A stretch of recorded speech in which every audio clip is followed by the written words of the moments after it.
Welcome to another episode of Around the Mage Table. This is episode 47 of the podcast for the rest of us. I am joined here by Lithian. How are you doing today? You were just coming back from Seattle, is that right? Yeah, man, I'm good. I'm just getting caught up. Yeah? How your keys been now that I think you have been playing more your alts now, finally? Yeah, just playing Feral quite a lot. So it's been good. Yeah? I only bring that up, and for those who don't know, we always give Lithian a very hard time about the fact that he will switch mains 6 times before we make it to the AOTC point in our raid. He promised us, and we all doubted, and he finally made it. So good for you, Lithian. We appreciate that. And, maybe we'll get Resilient 13s if we can ever get all back online, since Shawnee and you and everyone's been traveling. Shawnee's gone. He quit. You sound terrible. What's wrong with you? No, I'm fighting off a cold, so I'm a litall nasally. Yeah, I got my NyQuil. Got my DayQuil. You take the NyQuil before the podcast. All you need is a little whiskey. It's a little whiskey. We'll take care of it. I'm gonna make it through the podcast. Well, I mostly slept all day, so you need to make it past the podcast because we need to catch up on all the Ethan and Hassan drama because there's a lot. Oh God, yeah, I have a lot to catch you up on. we are fully drama pilled. Yeah, it's tea time. Tea time. I sucked Frank into it because I'm a total nosy bitch and I'm way too into the online drama. So I have to comment below if you have any input on Hassan. Yeah, tell us who won the debate in the comments. And of course, nobody cares. Mythic Ioski. Now, Ioski, we haven't kept a pulse on your Mythic progress. How's that going? Not too bad. So we're pretty into Sprocket right now. I think we actually ended the weekend at about 100 pulls between the last 2 weeks. Got it down to 30%. We're kind of hitting a bit of a wall, but hopefully next week we can break through that and finally get it down. Sprocket is the boss with the treadmills, right? Yes, that's the treadmill one. You're making your way through it. What is it like? I know that they said that if you make it, and I say they, I think it was Max, that if you make it to a certain combination of the empowered mechanics, that it's you're not going to survive. And I want to say it was the Void Orbs. The Void Orbs are extremely dangerous and deadly. Is that what you guys are experiencing? So not quite. We probably, due to just everyone's DPS and the buffs we've been getting from the Renown, I don't think we're going to see that. It's just, it's a lot of coordination. It's got the Thaddeus red-blue mechanic where one people got to stand on one side, one people got to stand on the other. So you swap periodically. There's a part, the part in Heroic where you have to go to the one thing where he knocks everyone to the other side. Yeah. So on that, in order to make sure the 2 charges don't hit, you set up a Warlock gate and you have to hit it. You need a weak order to do it because it's really tough to time it. To get them to one side of the conveyor belt and people to the other side of the conveyor belt. It's just a lot of coordination, and not to mention there's mine assignments that you got to run around and do while everyone else is doing mechanics. 3 ranged people get picked to drop the drills that they got to go drop on conveyor belts. It's just a lot going on that is tough to once you get the one run, you'll get it, but it's just a lot of just practicing and rehearsing. Well, we wish you the best of luck because isn't that the boss that drops Mr. Pick Me Up? Or whatever it's called? Yep, so once we kill that, no matter who gets it, we'll have the Dinar, and I think we'll probably end up extending after that point too, so... Well, that is a good jumping point for us to get straight into the episode, because we have a ton of things to talk about today, alright? I would say, while our last episode was one of our highest rated episode, or watched episodes, it was most certainly our most contentious, as far as the comment section went. So I went ahead and did a poll right after the episode, and we'll go and review that real quick, of y'all's opinion based on YouTube of the Dinar system and was it good or bad. I only brought this up because the numbers aren't surprising because I saw polls like this on Twitter as well, and it was a between 40 to 60 split, somewhere 55 45 whatever. This doesn't surprise me as the results. However, if you were to look at our comments section, which I think Ioski you were heavily running through, and I know Shawnee was no, probably not Shawnee this week, but usually he's all of them, I think. Yeah. Is it fair to say it was most if you were to read the comments, you would have believed that the world is on fire? Yeah, I was a little bit shocked how many people thought that we were Mythic Raiders. They were like, well, of course it doesn't matter for you guys are Mythic Raiders. It's I thought we had said in the episodes, IO Mythic Raids, we do not, we just are cool not having that 1% extra, Well, but yeah, and this is really contentious. Yeah, and it was like mostly focused at me. I got called elite, Yeah. like elitist. You're the ringleader. You got called Negan. Yeah. Someone said I look like Negan. You showed me that. Negan. The thing is that I've been called what is it? Make-A-Wish Bradley Cooper, and now Negan. This is great. That's a good one. This is how you know you made it on YouTube, when people are just tearing you down. Actually, I don't even know why. That's not even like an insult. He's a good-looking guy. Whatever. Anyways, the thing is that they were saying we were elitist, and all my responses were the same. It's like, I am a dad of 3 kids, young kids, right?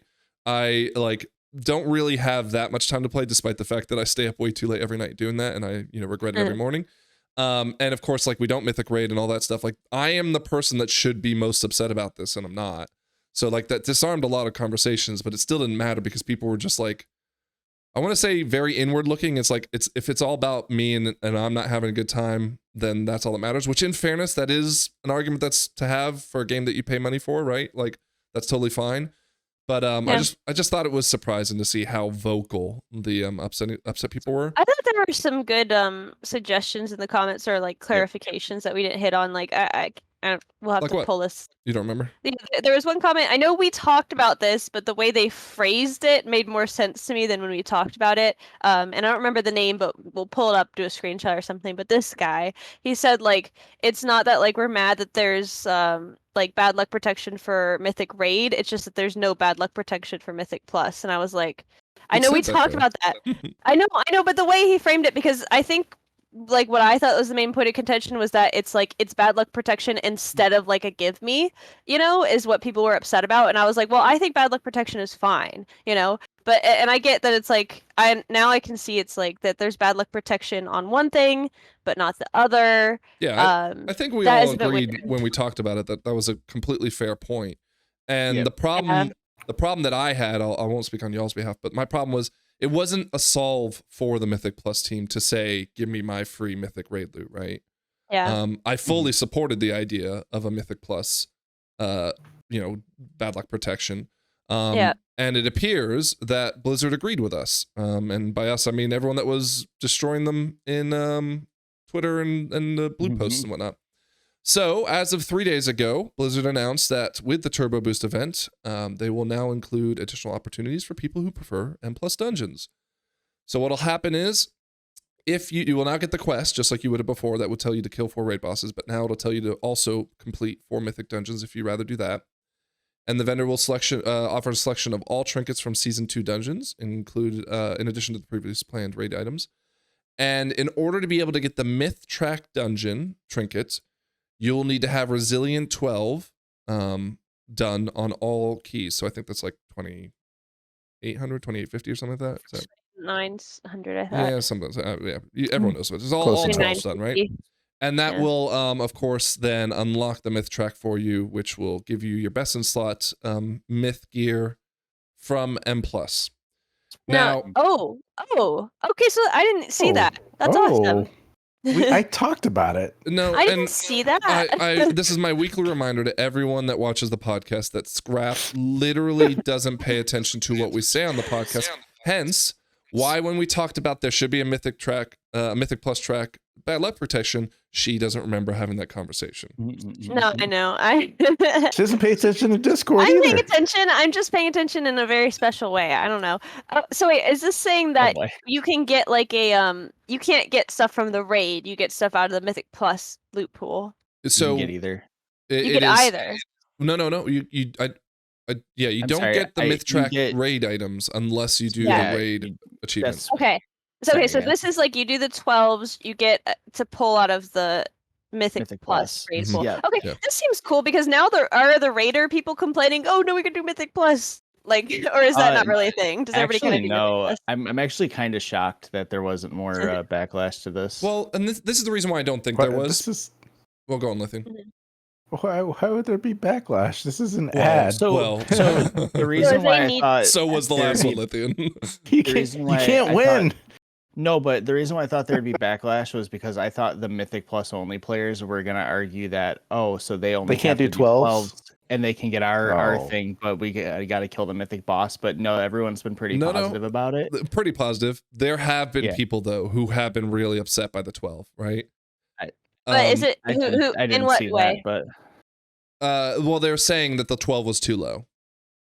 Oh, it's too low. I think that's fair. There was one tweet. I didn't save it because I just like it was like 2 a.m. and I should have been sleeping and whatever. So I was like, I'm not gonna worry. But there was one person who said it was too high, and I just thought, Jesus Christ, what are we doing here? If somebody said it's too high, I like. But if someone said it's too low, I think that's fair. Like it should be really hard to get, right? And 12s are getting, especially with this boost shit, are gonna be mega cheese soon. Well, and I ask you, you haven't hit all 12s yet because of Theater Pain, right?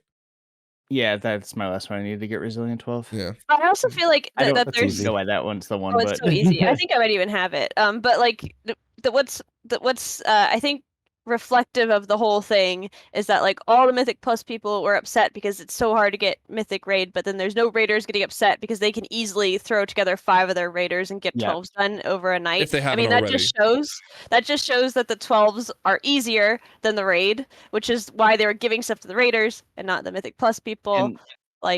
So there it is. The reason I think 12s are good too is because 10s are what you need to get random stuff in your vault, so it only makes sense that 12s would be the thing you need to get it to be deterministic.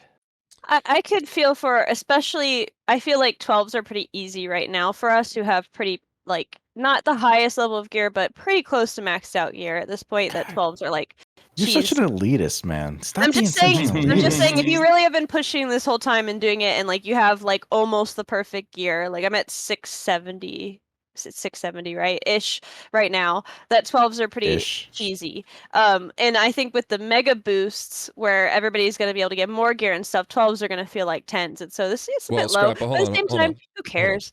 So again, I don't think it like the coordinated people though don't usually get upset about this kind of stuff, right? The people who are, even if they're not pushing 15, 16s, they're pushing 10s, 11s, and 12s.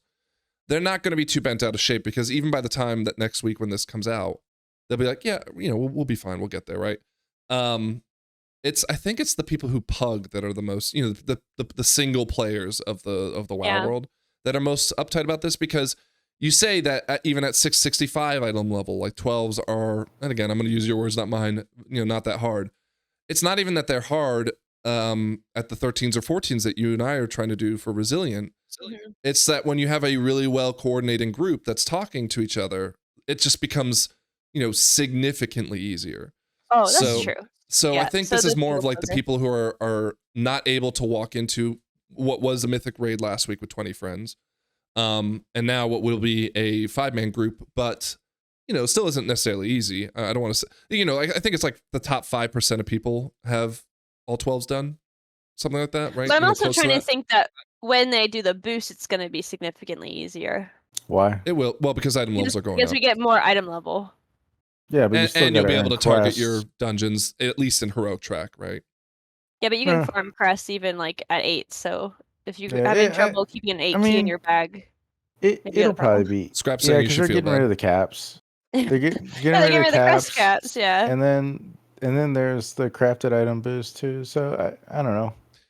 Honestly, I think it'll be easier. You're right. The thing that frustrates me the most about them making this adjustment is it's the right thing to do, but I really hate the fact that the people who complained feel like they won over Blizzard because they were like, yeah, we told them. And they're teaching them to complain. Yeah. Maybe it's because I'm a new parent and I'm like vehemently against the idea of like reinforcing bad behavior. Like, oh man. Yeah. Now whether or not they reinforced it, people are going to continue to complain. So they may as well. Yeah. I mean, it's every MMO. So. Well, you say that, but like there really isn't another example. Like Final Fantasy is the closest, and I mean Final Fantasy has all sorts of other things that it does differently that are, could be argued a problem. But it's so strange to see people with such. People who said that this is wrong or not good of a system. Like we listened to some of the podcasts from the past week of. I was surprised by the bench, especially Squishy and Growl, being like, "This is okay." I'm not going to talk about Tettles because he was complaining about people who were complaining about it. Yet his Twitter argues differently. I was a little surprised, and we talked about this pre-show about how the people on the Potty C were, I wouldn't say like angry about it. They weren't like saying this is a poo-poo problem. They were just saying like, "Oh, Blizzard fucked up," which is I think a fair argument. Max even pointed out, he's like, dude, even if you are right and that was the right thing to do, you've just taken such an unnecessary L that just like do it and be done with it. But then I go back to my idea of reinforcing shit behavior and saying, well, damn, now they're just gonna continue to act degenerately. So we haven't gotten a lot of answers yet though about like, does this transfer among alts? So like, do all my alts need to have 12s to be able to get the myth track? I feel like we would have known. I think that's not. I think we have to do it on each character. That's the vibe I'm getting. Well, you don't have to do portals, but you do have to be able to do your score to be able to get your, your catalyst charge now, not the heroic tier piece. It would make sense, and I actually kind of think it's a good thing that alts don't get it like that. I know there's a lot of people who will be like, oh my god, I just want to play my new, enhancement shaman, or arcane mage is a good example, and I don't want to have to worry about getting the 12s. But the truth is, the people who are really pushing, they'll have those 12 done, within their first week of playing the alt, most likely. Yeah. So, and we also talked about like the big thing we came back to repeatedly last week is like, dude, you don't need it to be mythic track. Heroic track is fine. Yeah. And the fact that you can farm keys, like even if you're the heroic gear drops at what, at 8s or lower? 6. Lower, right? 6, yeah. So I mean, heroic gear drops from all dungeons. No, in the vault, just like when you're like if you're farming. No. If you're farming, they drop from 6s, right? Yeah. So like if you really dedicate to a new alt. Heroic track gear doesn't. Oh no, doesn't heroic track drop from all? No. And on the vault, you get it from the vault. From the vault, you get it at 2. I'm talking about farming. Farming in dungeon, it starts at 6. Okay. Lithian knows. He's got alts, dude. He knows. But like, yeah. So like, if you're 10s right away. I can't see any case for somebody bitching like, oh, I just got on my alt and I'm not immediately handed a mythic like track trinket. It's like when you can farm it at a 6th level to get a heroic track that isn't that different from a mythic track. It's like, okay, you need to chill a little bit. Like that's a little crazy to complain about. Prepare for the comments, Scrat. Okay, I'll take the comments. It's fine. We love engagement. the problem is, I've been pugging a lot on my druid, and item level doesn't equal being good at the game. And there's a lot of people with inflated item levels at this point that are really not that good. And I'm not trying to be a jerk or anything. Some of the meters you posted were like fucking psychotic. Offensive. Yeah, it's really tough out there. So like all 3 DPS below the tank. Well, in what level was that? A 10? We're gonna be able to see here in a little bit how much gear versus skill makes, because we'll talk about Hekili and the things coming in 11.1.7. Yeah, we're talking about that. Is it Hekili? I thought it was Hekili. It is. That's just what I call it. Okay. Yeah. Jesus. That sounds like something Technique would have thrown at me, and I just like never changed it from Hekili, despite the fact that it's not called that.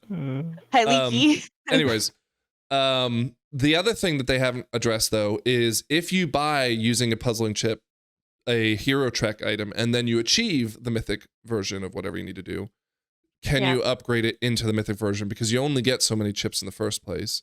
So you only get 3, yeah. Yeah, so that's something we still need to get an answer on. I don't know why they haven't maybe they have put a blue post out and no one's covered it. I don't know, but we didn't touch on that last week, but I think that is one of the biggest like things is for people who are actively mythically rating like Io, who could use the piece of gear like to help him get the kill he needs, like to get it on mythic. It's like dude, those are the people who like want that little extra 1%, and to have them just like not pick it out of the vault because they haven't beaten that boss yet is like they don't even get to enjoy the Dinars. So yeah. All right. Anything else anyone wants to add on to this that we didn't cover about the adjustments, and any last thoughts based on how people we love your attacked us in the comments? All right. Well, we got a lot of news on 11.1.7. It went on the PTR, but it was not up when we last recorded. It went up, I think, soon after that, Monday morning, I want to say. And we got a lot of information. So first thing we're going to start with, though, is the Turbulent Timeways event that dates within 11.1.7 seems to give us a Season 3 release date. This was something that I used when we were predicting Season 2's release date. And based on what we're seeing, it looks like we might have an August 5th, which is the week after you guys come back from Gen Con, am I right? That'd be awesome. Yeah. So that'll be the launch of the patch with the season starting on the 12th. So just wanted to put that out there as Scrap, you no longer need to try to guess because you got it so horribly wrong last time. But we hope to see the patch there. And again, Turbulent Timeways looks like it starts on or before June 17th, which will be another reason to level more alts. But with 11.1.7, we got a patch name, Legacy of Arathor. It looks like there'll be an event where we go back to the Arathi Highlands and uncover what's her name is coming with us. The armed lady. Yeah, Farron. Farron, there it is. Yeah, I love her. She's one of my favorite characters from the story. It sounds like there might be, and I say sounds like it was like something that was just data mined from the rewards, but there might be like a Horde and Alliance conflict of sorts. I don't know. That's what something said. Yeah, there's some Horde and Alliance tension. Yep. Yeah, I think that'll be a good lead in to just kind of give us some lore dump on the Arathi, because it looks like they're building the Arathi up to be maybe a possible major villain after the what do they call it, saga, World Soul Saga, which would also line up with the idea of releasing a brand new continent on the original globe. So yeah, gotta reuse those assets, man. So I'm curious if they're going to like when I was in what's the place that Dawnbreaker is in? What's that place called? Hellfall. Oh, thank you. Hellfall, there's that big ocean. I'm like, are there other continents across the ocean under the ground? Like, and there are, because they're talking about there's people, they did mention in the storyline that there's like people from across the sea and stuff. I'm like, that's so easy. They could just start building islands underground now, Well, no, it'd be cool. I don't think they said there are people across the sea in Hellfall. I thought they did say that. I thought they said that, but somebody in the comments check me on that. Discordian Kitty, who is I think a Wowhead contributor, but she's also she's a huge lore nut, right? I haven't watched it yet. I haven't watched it yet, but she posted something that explained that it's never confirmed that the Arathi that we see in Hellfall were actually sailing, I think it was what she said, when they got transported down to Hellfall. But there was like all sorts of other books. One of them was in the Dragon Isles that was like, I think in that Isles of Corn, whatever, the place where the jail was, that said that there was pirates that went across the sea and past the Great Storm to find what would be theoretically the Arathi's homeland. So I think it's definitely obviously gonna, I think we're gonna learn about it through the World Soul Saga, that there is the continent, and Faerun's gonna try to go home. Highlands, I mean, my geography might be wrong, but it does not have ocean connected to it. No. Like, it has that little strait on the south part, but like, why they're sailors? No, the original Arath. I'm not gonna say this with certainty, so please don't fact check me on it. My understanding is the Arathi that we see in the area of Lordaeron, or Eastern Kingdoms, were not from the original Arathi. Like, they were from somewhere else. Who is the head of the Arathi? The king that I don't know. Point is that they were like separated at one point, whether it be the Great Sundering or whatever, right? And that the Arathi that we know were just kind of like a small pocket that stayed around and were their own little mini empire, if you will. Again, I hope no one goes in the comments and destroys me on that. That's my remembrance and understanding of it. But yeah, they're not one and the same like that, because even the Arathi in our area don't have the pointed ears like Faerun does, right? Or any of the other Arathi. Oh, yeah. Okay, so right, I forgot that she's got pointy ears and stuff. Well, I'd be interested in learning more about this, because it's something I don't know much about. So. Well, it'd be cool lore-wise, right? But the thing is that this was not even like anywhere in the stratosphere of things we were paying attention to, because Blizzard released a WoWcast with Dratnos, Max from Liquid, and Ian, the lead game developer, where they talked about some pretty heavy things that they were focusing on. Scrap, if you remember, Holly Longdale made some promises in her letter that you tore to pieces, and she talked a lot about the UI and accessibility of the game. Well, the first thing that they talked about was Blizzard's planning on trying to, one, make bosses a little more easier to comprehend visually, and two, build things like deadly boss mods, nameplate things, damage meters into the game as their, not legacy, what's the word I'm thinking of, like default UI elements, right? So they're not, I mean, they're made it clear in the podcast that they're not trying to eliminate add-ons, right? But they are trying to make it so that the fight is very easy for you to not have to, not very easy, very easy to understand for you not have to download DBMs or other weak auras. And, they go through, it seems like an hour of this stuff. And I ask you, anyone else jump in and help me if you feel like I'm missing something. But what they talked about is they want to make sure that everything is easily transmitted. And that includes things like interrupts, that includes things like not doing so many swirlies, because everything else that they do is a deadly mechanic is reliant on DBM. And so they just leaned into doing swirlies way more often that you don't need DBM to do. But that's not necessarily fun gameplay. It's not necessarily interesting when you're always doing it. There is talk about, again, adding a damage meter into it. And the impression that I got was it wasn't just going to be damage meters. They were going to try to emphasize things that are important. So, for example, interrupts and stuns or whatever it may be, right? And I don't know if that means someone in our Discord, Deadpool, brought up the fact that this might be a way for them to kind of build this WoW op killer. Warcraft logs could be better organized to tell you, here's a score based on your performance. But all that information is readily available through the logs anyway, so I don't necessarily think that that's any more motivation for these websites to rank people based on their performance.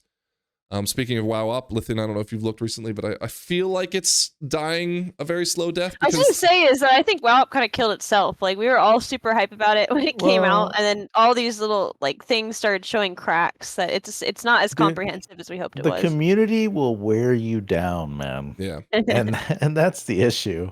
There's just on the quick aside about this. Scrap, it wasn't even a 1.0 release yet, right? They just started, and then Warcraft logs came in and pulled their API, and that completely flipped everything on its head. They no longer were developing a website that would track these things. They were now developing an uploader, which seems to be stopping them constantly. So they haven't even made any changes to what they want to do with the scaling and everything, and adding stuns. There's only 2 developers as far as I can tell.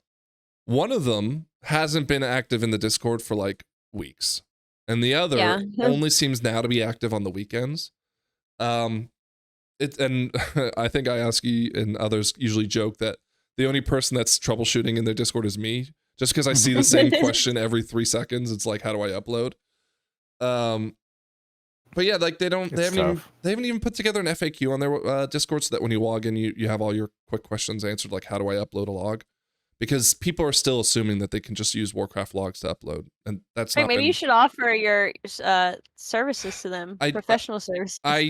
You're being facetious, but I actually did already, and I didn't. Oh, okay. No, I'm not being facetious. I'm being serious. I didn't get as enthusiastic of a response. Not to say that they were being rude or anything, but I was like, hey, what if I just made a video to show how everyone had to use it? And he's just like, that's cool. I was like, okay, well, I'm not very excited to do it now, and so I think it's just more of they started this as a way to score, and now they're having to actually build an application, and maybe they stick it through and enjoy it, and they just don't have the time, because it does sound like this is most certainly not the way that they're making their living. I mean, at the very least, it's a good proof of concept that people do want something more than a damage meter and logs, that we want to be able to use something else to find out if somebody's a good player or not. Well, okay. You're going with it. I want to use it to gauge my performance, understand what I need to do better. The problem is when you start using it to gauge the performance of others, it turns kind of toxic really quickly. Hilarious coming from Lithian.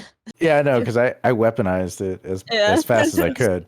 Right? I mean, I think you were doing it more for the bit, though. Yeah, exactly. Yeah, I was. I wasn't doing it out in public, but yeah, it's tough, and the community, I said in the Discord, man, and they just, I don't know, it's rough. It's rough out there. Well, I mean, let's bring it back to the add-on talk, because I think we talked about this. I don't remember what the original topic was that we talked about add-ons and shit. But the cooldown manager. Maybe I don't remember. We talked about add-ons long add-on ago. Episode. I feel like it was a slow season. It was the Asmongold one. What did Asmongold do? Yeah, he said that he wanted to kill all add-ons and. Okay, yeah, something to that. And I think we kind of all agreed that like if there's Which, an by the way, add-on that Asmon has now declared WoW dead as a result of things that are coming in this patch. So, Asmon end of WoW, declares everyone Oh, close it you're up. jumping. You're jumping ahead. he declares a lot of things that we probably don't need to listen to. But where was I? Okay, I was just saying on the last add-on episode where we talked about this, we kind of came to an agreement that if there's like an add-on that like 90 to 95% of their community is using, it should be implemented. Like I love that they implemented. I used to be a big bartender user, like in BFA and stuff, and then they implemented like you can move stuff around in your UI, and now I don't use bartender anymore. So it's like cool, I can use less add-ons. If they implement a damage meter, I won't use details anymore. Like why would I, sort of thing. So and it's good. It's like when I boot up the game after an update, I don't have to like fucking reload all my add-ons and worry about something being broken or something. Like it's just all gonna be in the game. I just have to worry about the game being broken. The game being broken isn't necessarily out of the realm, especially with the 0.5 patches. I know. But you know me, I like using less add-ons just because I'm not very technology savvy, right? So like the less add-ons, the better. Arguably, you are more technology savvy than the rest of most of the players, because the thing that seems to be the biggest wall for people getting into, let's call it serious endgame, is they don't know that they're supposed to download these things, because the only way they'll know is if they're in a group Discord or group, whatever, guild, that says, oh, you haven't downloaded DBM yet.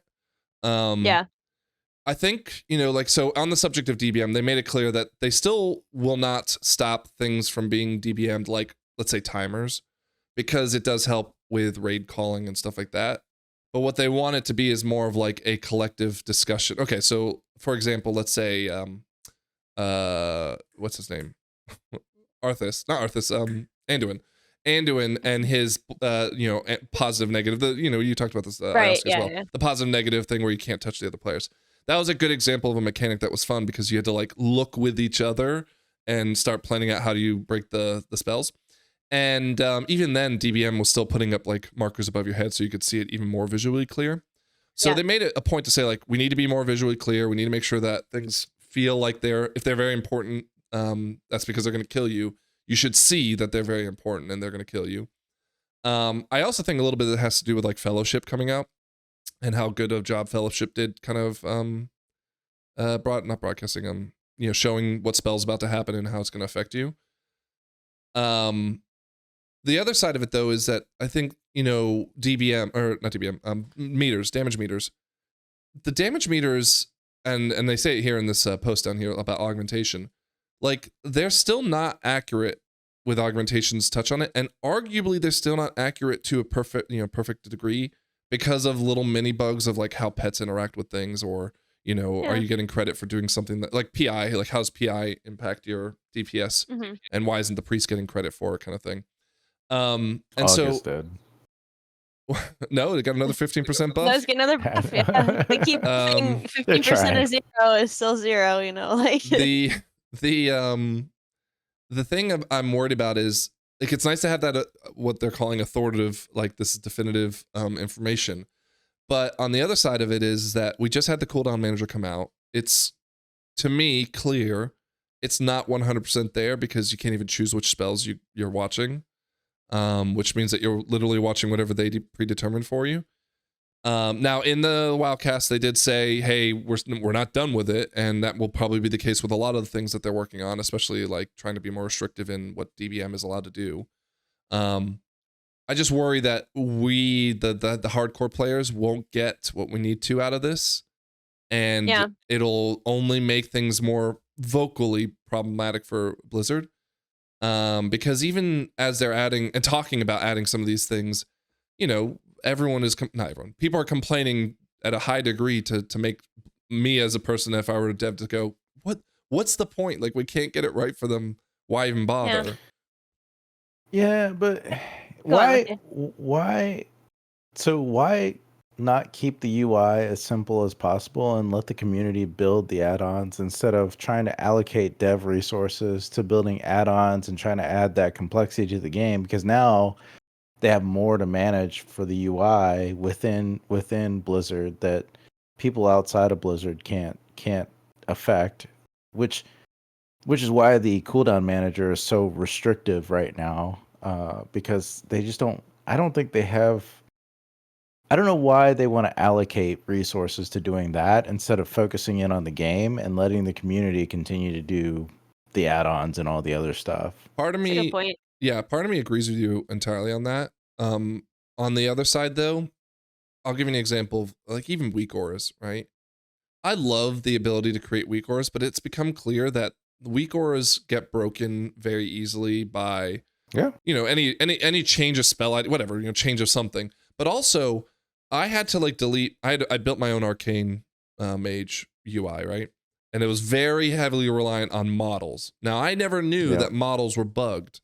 And apparently they've been bugged for a while until we started doing this raid, and I just noticed that like my frame rates just died, and apparently that's because of using models within weak auras.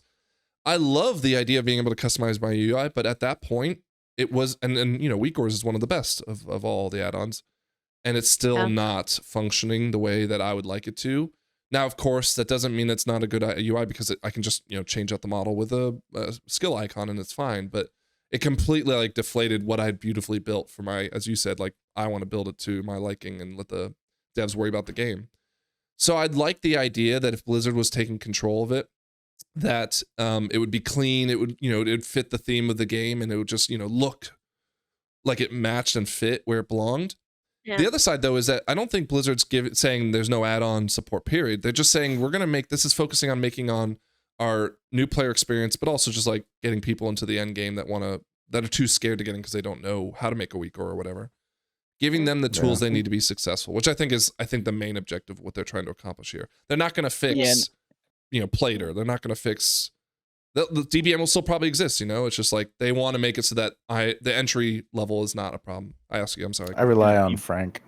I was gonna say, if you build it into the game too, someone who maybe doesn't understand how to make a really complex weak aura can just make themselves something real quick, or just have your cooldowns in front of you, just the basic, just to kind of start playing at that next level. And then as they kind of get more comfortable with it, then maybe they can download the add-on. If they're like, okay, I get this now from a simple level, I understand what I need it to do more complex now, I can go and work on that.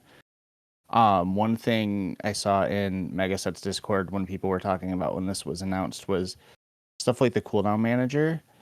Like, Blizzard probably wants it to be really good, and they probably wanted to launch it with more features, but also if they launch it with all these features and no one uses it, it was kind of a waste of time developing it. So I think they just kind of launched it kind of light, and then they're going to get feedback from people about what people that are actually want to use it want from it, and then they're going to start incorporating that, because most people, it sounds like, are just going to use like weak auras anyway. So and so let's use that as an example, because on the one hand, this is like a great thing for in-game people who, again, I'm doing +2s. I haven't even done mythics or pluses, right? I don't know that I'm supposed to download a damage meter even. Damage meter makes complete sense to me. Why this game doesn't have a damage meter inherently is mind-boggling. I don't want to cut you off, but that's the one thing I mega vouch for, is that like I think there's something to be said of like, Lithian's like, why do the devs want to waste time on this? And there's something to be said of like there are things that you need to play the game that aren't implemented, and I think the only thing really is a damage meter. Like, if you play DPS, which most of the players do, you need a damage meter. Like, it's not optional. You don't need DVM. Even if you don't don't need play DVM. damage, to be able to know why I keyed in time without having a damage meter would be like, well, what was the problem? You need one. Because you need to know if you're doing well or not. Like, there's nothing telling you, like, hey, good job, you're doing good, unless you have a number to look at. Like, I think it's essential information. Whereas I feel like DBM is not essential. Like, you know me, like, DBM doesn't update like for 3 months, and like I just don't have it in certain dungeons. I feel like the game has gotten super fucking good at telegraphing shit. Like, not yes, super to good. Your detriment. It's gotten super better, but not super good. Occasionally there's like a thing that I just don't see, and I get hit by, like the Dark Flame Cleft boss. Like, it gives you the same visual for like the little guys are attacking you and the dude's about to charge you. So I'm like constantly like, I just get the arrow in my head and I'm like, I'm just gonna guess which one it is if I don't have DBM. Like, I currently don't, but I feel like for the most part, if you're listening to sound, there's so many good telegraphs. DBM Yes. isn't really essential Yes. unless you need the timers. So Max brought this up. He said that some of the raiders don't even use the like DBM. I'm sure they use it to some degree, but they don't use a lot of the things because they'll just listen for the boss's voice line and know what's happening. Yeah, it's basically DBM. The only thing that DBM has that you can't have is the timers, and the timers aren't always accurate, but I feel like in a raid, like knowing if a certain thing is coming up, like, I might want to hold my AoE cooldowns for, like, there's a big AoE phase coming up, and I can see, okay, it's a couple seconds, I have 20 seconds on this. Like, I think the timers are really important in some cases. But yeah. But go on, Frank, what were you saying? No, so the thing I wanted to point out, though, is, like, there's a difference between the people who are, again, the top, the mythic raiders and the people who are doing 15s. I think that Blizzard's perfectly okay with those people coming together, either in a Discord or, like just talking, posting it to wago.io or whatever. Like, hey, this is my UI and it really helps me track this and makes that much better for me. Blizzard's like, yeah, go on and have fun. But it's more about, like, how do I get people into Mythic Plus more? How do I get people into, looking for raid maybe, but even like normal and heroic raid I want to make it so that people aren't getting scolded because they don't have DBM installed. I want to make it so that people don't get torn to pieces because they don't know they're 20th on the damage meter behind the tanks. To a degree, Scrap, the problem with the damage meter is you won't know if the number's good or bad unless you start seeing it compared to other people. But even then, you wouldn't know if you're doing, like, you might not know that I'm doing poorly because I actually have the higher item level than they do. And so I should be doing more versus they have the higher item level than I do, but I don't know that either. Like, there's still some barriers to that problem. Well, on a damage meter, you can see what item level people are too. In details, you can. I don't even know if recount allows that. But anyways. Recount, I haven't heard that in so long. I remember I used to use recount and everybody else used details and I was made so much fun of. Right? Like, you wouldn't have been made fun of if Blizzard had it put into their game. I know, and that was years ago that was. It's insane there's no damage meter in the game. It's so like, fucking overdue. The question that might be even, like, worth asking at this point is, if Blizzard had their own damage meter built, and whether it was built correctly or not, if they were able to see through their own data points how AUG was performing, would they have made changes faster on the AUG end, right? Because that's interesting. Arguably, when we were looking at the damage meters for AUG in previous seasons when it wasn't destroyed, we weren't even sure if that was the actual damage split. Like, yes, of course, it might have been that, like, the percent given here and there was different, right? But, like, we're not sure how exactly everything was being affected. It did feel differently, of course, but this is where I like that authoritative, like, we built this is our responsibility. And at the end of the day, to your point, Scrap, like, I want the boss to telegraph everything very beautifully, because I also feel like thematically that feels a lot more fun, right? Yeah. I want to be more immersed, right? Like, I it's this big meme. Yeah, everybody seen those, like, I can't think of what it is. It's like a very specific kind of, like, art style, like, where you see a screenshot of somebody's insane fucking UI, which is numbers everywhere, like, super maximalist, like, you can't tell anything that's going on. It's specific to WoW, like, that you'll only see screenshots of people's UIs like that in World of Warcraft. Yeah. And, like, if the game is got so much going on that you need stuff like that, I feel like that's not great game design, right? And to be fair, you said, like, oh, people, like, bully you if you don't have DBM or whatever. I feel like that maybe I don't like Pug as much or anything, but, like, I've never ever heard that in the past, like, 2 expansions that, like, DBM is a required add-on. Well, no, but I feel like that's because everyone just assumes that everyone has it, right? Yeah. Imagine Scrap if we were doing the pie pugging, right? And we're pugging in 3 to 4 or 5 people, every night, to my fucking detriment. And we're just, like, we're seeing this one hunter die 6 times, like 6 pulls in a row. They die, they die. I use hunter specifically because it's always a hunter. And we're like, hey, like, why aren't you reacting to this? And then, through a line of questions, we discover they're not using DBM.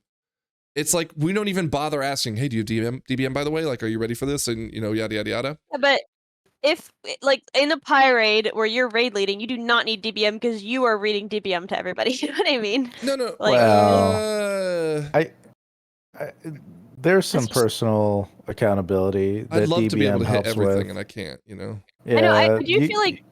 Go on. Well, like I use bigwigs, not DBM, but Whatever. either or. Same thing.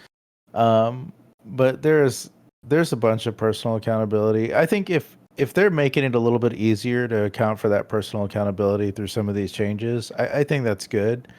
I also think that, like you were talking about those busy UIs, like my UI tracks a lot of stuff, right? Especially when I'm tanking, but not everybody needs to be able to track everything. So it doesn't have to be busy. It's busy by choice, right? Yeah.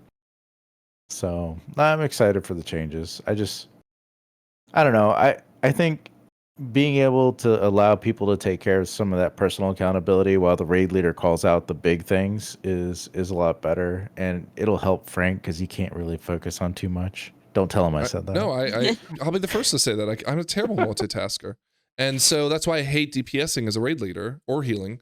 The thing that I think what's going to happen as a result of this is raid leaders aren't going to call out. They'll probably call it timers to a degree, right? But they're going to have to call out like, hey, Lithian, you need to go to Star. Scrap, you need to go to Triangle, because we won't have the ability to just assume you guys can figure it out. Well, maybe they will. They did argue that they want to be able to have you guys be able to just figure it out quickly. But it'll be more, it'll require more communication to say, like, this is how we solve a problem. Yeah, there's like mechanics that put like a star over my head is what you're saying to go to Star. Yeah, DBM won't be able to, theoretically, DBM won't be able to do that anymore. No star over your head to assign you to star marker, right? Well, this is what I'm going to come to this point when we talk about the damage helper in a minute and stuff too, but I feel like them implementing like a DBM, let's say they just implemented DBM full stop exactly how it is into the game, which obviously they're not going to do. I feel like that's them admitting that their game isn't telling you. Oh, they've already admitted that. They've already admitted that.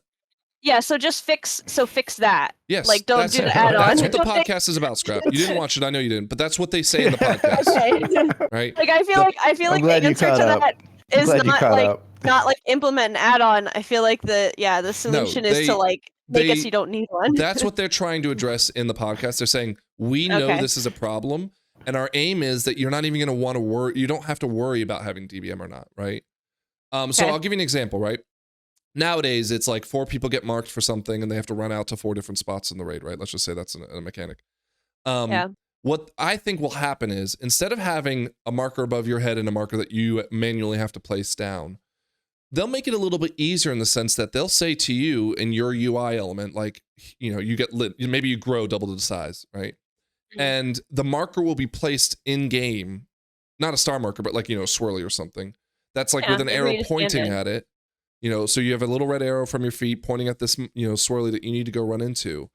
And, arguably that might be an easier mechanic, but I also think it's kind of a more fun way to do the mechanic. Would you agree? What would be a really fun mechanic that they could do with that is that if you got an extra action button that let you put down an AoE that shows where you're going. Like, and it was like, for you, it's green or something. Well, yeah, so it's like, how like you put like let's say you put down like a frost circle. What is your thing called? Hailstorm or whatever.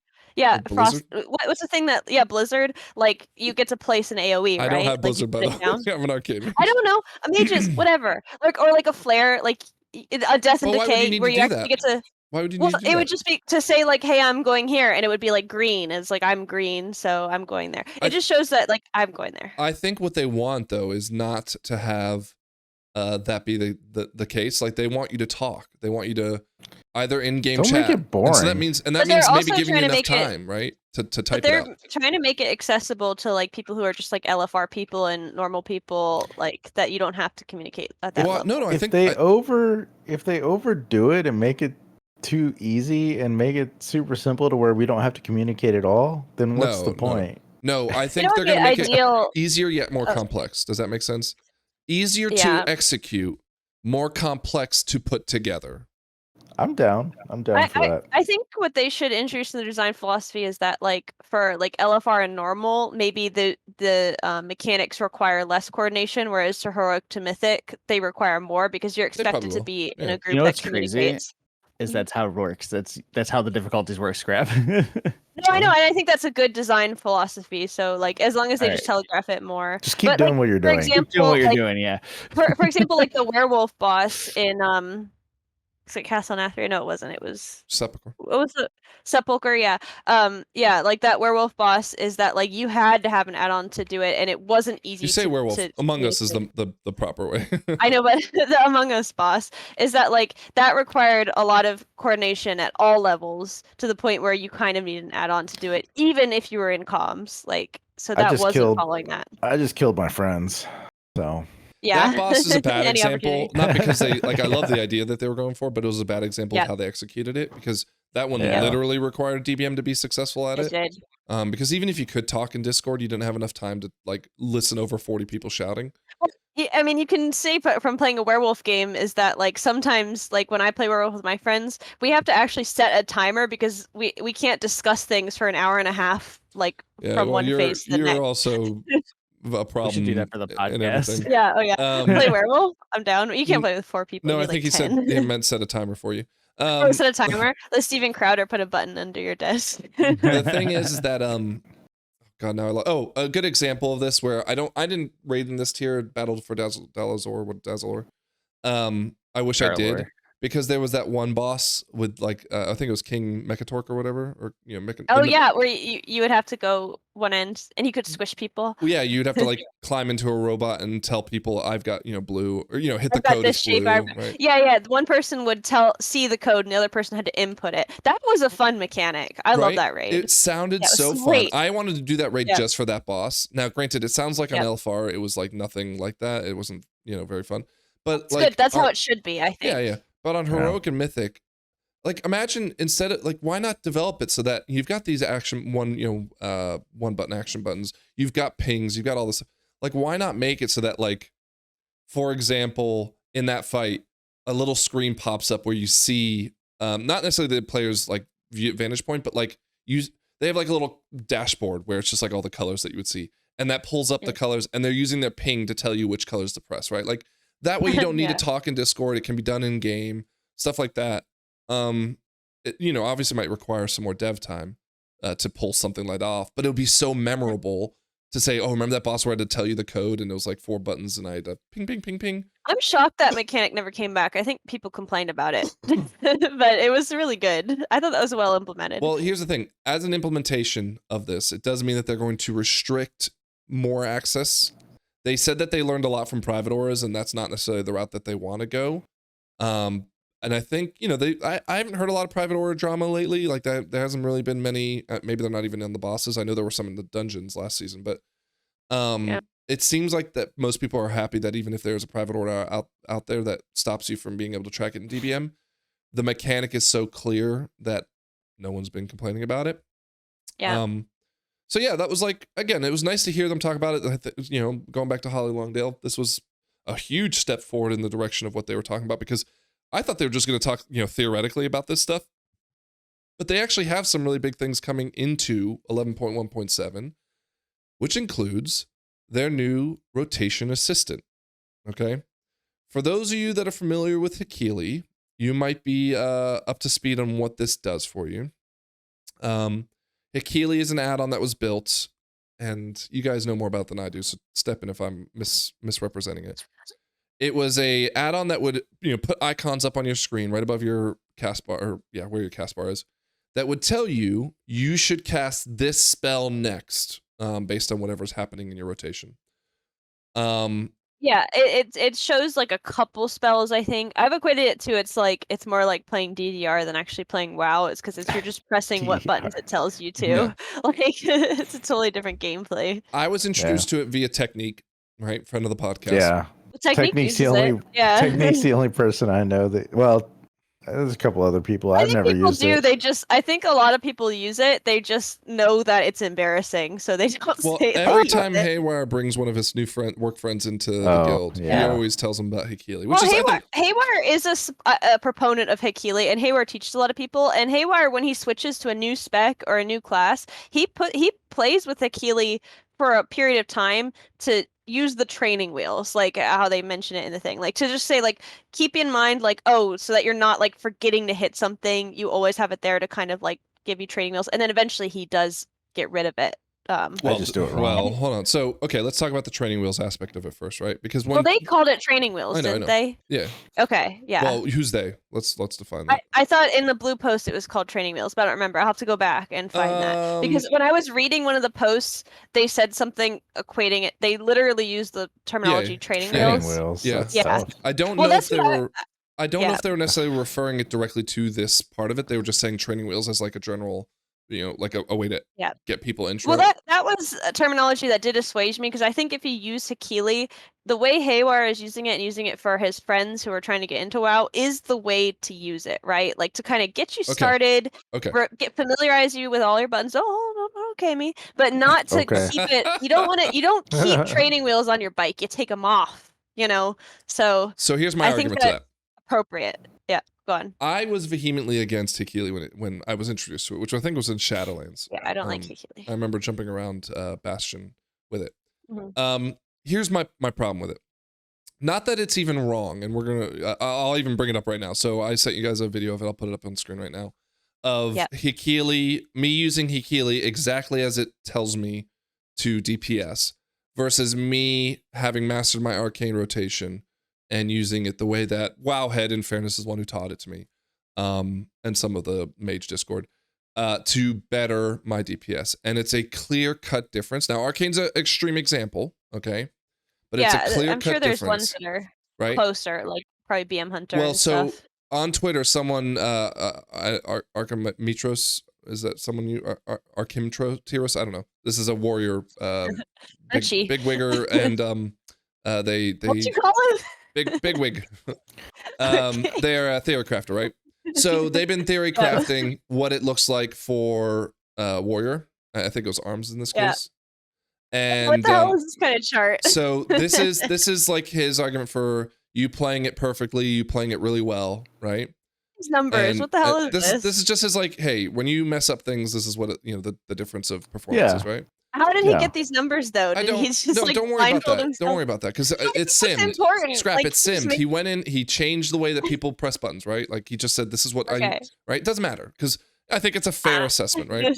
But like what he did is he started looking at it based on what the assistant told you to do, and then the assisted one button, which comes with a penalty. Okay. Yeah. We'll talk more about that in a second. And you can see that, like, okay, so there's top performance, and then the assisted performance is not that bad for, I guess, again, arms. No, it's really not. It's not that big. And then the penalty with the one button press is, pretty big penalty. That is more than I thought it would be. But that's an example of arms where maybe the gap's not so big between what Hekili would tell you versus whatnot. But in my example, I'm doing literally double the DPS. Now, it was only a minute window. I only timed it for a minute. Yeah, it's different. So, but that could be theoretically, and I didn't hero, I just like went for it. I didn't use a pot, anything like that. But it is a significant difference. And the problem, as you said earlier, Scrap, off camera about Hekili, is it's too whack-a-mole as well, especially for specs that are very heavily reliant on procs and whatnot. Procs and things. Well, my issue with Hekili is not that it doesn't work perfectly. It's that I feel like it strips away the thing you're doing in the game. Like it's not even that. I think it's a crutch that like makes you do bad things, right? It's not teaching you. It's not teaching you. Hekili in its current state. Yeah, Hekili in its current state it creates bad habits. It's going to tell you to do things. You're not going to know how to react to certain situations. Like it does kind of react, I think, based on like if it's a single target or an AoE situation. But like Hekili doesn't know if like there's going to be an AoE situation soon, or like if you need to hold this for something like that. The in-game one will, according to the devs, or according to Ian, right? He said it will know, it'll track how many mobs are near you and stuff like that. Okay, but you don't know if I'm holding stuff for a pull, or like if I can't put something down because like not everything's together. Those are things. But that's not the point they're going for. Yeah, no, I understand, but I'm just saying that's what creates the bad habits. If you're just used to like blindly following it, you don't know how to pivot in certain situations, like a good player would who understands your class. You don't know your interactions. I'm going even way more diluted than that. I don't even think it teaches you a rotation in perfect conditions, right? Because you're not understanding what you're doing. You're just doing, right? Yeah, that's it's a game of copycat, as opposed to And again, Arcane I know very well, so I'll just like Arcane, you need to fundamentally understand what you're doing with your spells to make them powerful. Now, in fairness, Arcane is so complex right now that you don't need it, but like to be the top, DPSer of it, you need a weak aura that tracks you when you use your Arcane Barrage.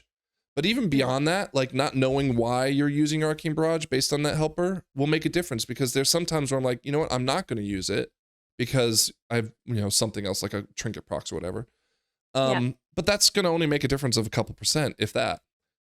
Whereas I've not played BM. Like I think I leveled with it, but I haven't really played it. Yeah. But like if you don't understand why you're doing something, once you turn Hekili off, will you really be any good? Forget the nuance of like understanding the dungeon and how you have this AoE pack coming up or whatever. Like that's where you get to a level where you're playing really, really well, right? Yeah. It's more of just like. But those people never turn Hekili off. Why would they? Yeah, but the problem is because you said it. Like I no longer feel like I'm playing the game. Well, they like that though. People just want to look how much damage I'm doing, and don't actually want to have that like cognitive load of like playing the game. Lithium, sorry. Every time there's tuning or something changes, you have to wait for Hekili to update. I mean, I don't. This is only applicable to DPS classes because healers and tanks have to be. They have to know what's going on, and it's a little bit different. There's no rotation, right? But for DPS, like if you don't know your abilities, you're so reliant on this add-on or this thing that you just can't play the game without it. And it's, I don't know, I struggle with that quite a bit. Like I don't like that. My biggest issue with Hekili is that I do think that if Hekili became, let's say Hekili in the perfect situation, like he was able to anticipate everything, it was able to play it better than a human. Like it could play it like perfectly, right? Whereas like when I'm playing, I'm playing it like 90% perfection, right? Like I'm making mistakes. I can't always keep track of everything. Sometimes I'm running away from stuff. Sometimes I'm doing this. But if Hekili was like, if I wanted to be the best, I would have to use some sort of rotation assist. That would take away my enjoyment of the game so much, because I really think that you're stripping down the game to just like, I just press what buttons are on the screen. In that case, why play one class or the other? Because the gameplay in every class is just press the buttons on the screen. Or I just press one button over and over again. Press the one button thing. Literally, what's the point of playing a survival hunter versus like, okay, Arcane Mage is super meta. Well, I might as well play the Arcane Mage because the gameplay is identical. It's literally just press button over and over and over. You're playing for the thematics, and I don't like. I feel like you're taking away like the game. Like, and I felt that way when they introduced Quest Helper a million years ago, like in Cataclysm. I'm very old and I played the game for a long time, and I love Classic and Hardcore Classic and stuff, and I love Cataclysm. But when they introduced the Quest Helper, all of a sudden, like paying attention to the quests was out of the game. Like you no longer read the quest as like, oh, this guy says go west, I have to go west and look around and stuff. You just literally simply pick up the quest, look at my map, go here, kill 10 things. Okay, go back. Oh, there's the guy I have to get. Like it took out a huge element of the gameplay that really upset me. I don't engage with that as much because leveling is so much less a part of the game. But what I do engage with is like being really good at my class, knowing how everything works together. And if they take that away, I mean, I'm kind of like, what is left? All I do now is listen to you yell pigs, and I don't even understand why.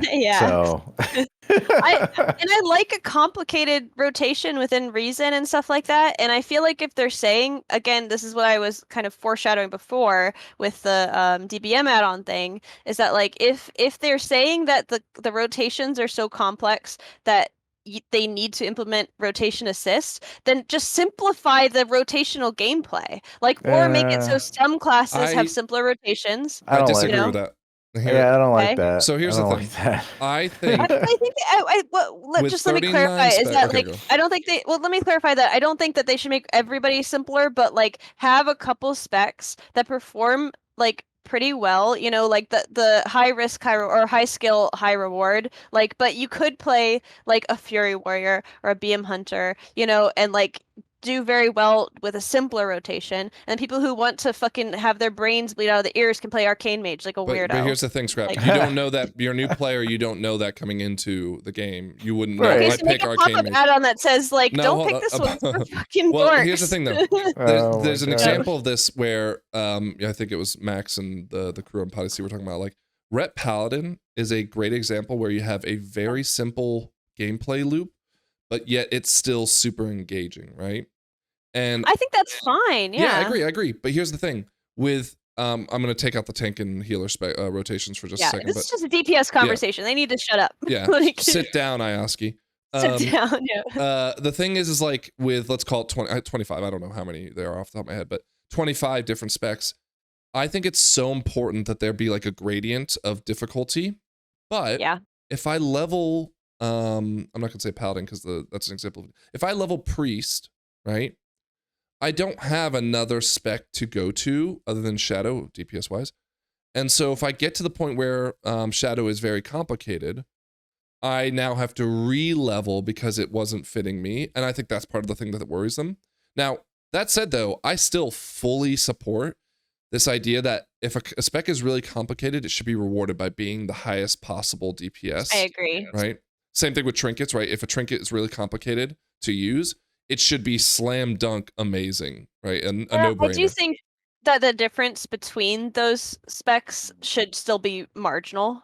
Like, I don't think that they shouldn't be off to the Arcane races. Mage, Yeah. just because it's hard, should be significantly better than BM Hunter. Because I think that like a BM Hunter playing at their peak of skill, like they're still like, we say BM Hunter is a joke, but like to really keep the barbershop optimally, like does take a degree of skill, right? And so a very skilled BM Hunter like should be able to go toe to toe with like a fairly skilled Arcane Mage. Like, well, here's maybe the not thing. peak So and peak, hold on. but Here's the thing with Arcane, though. It's a good example. Why?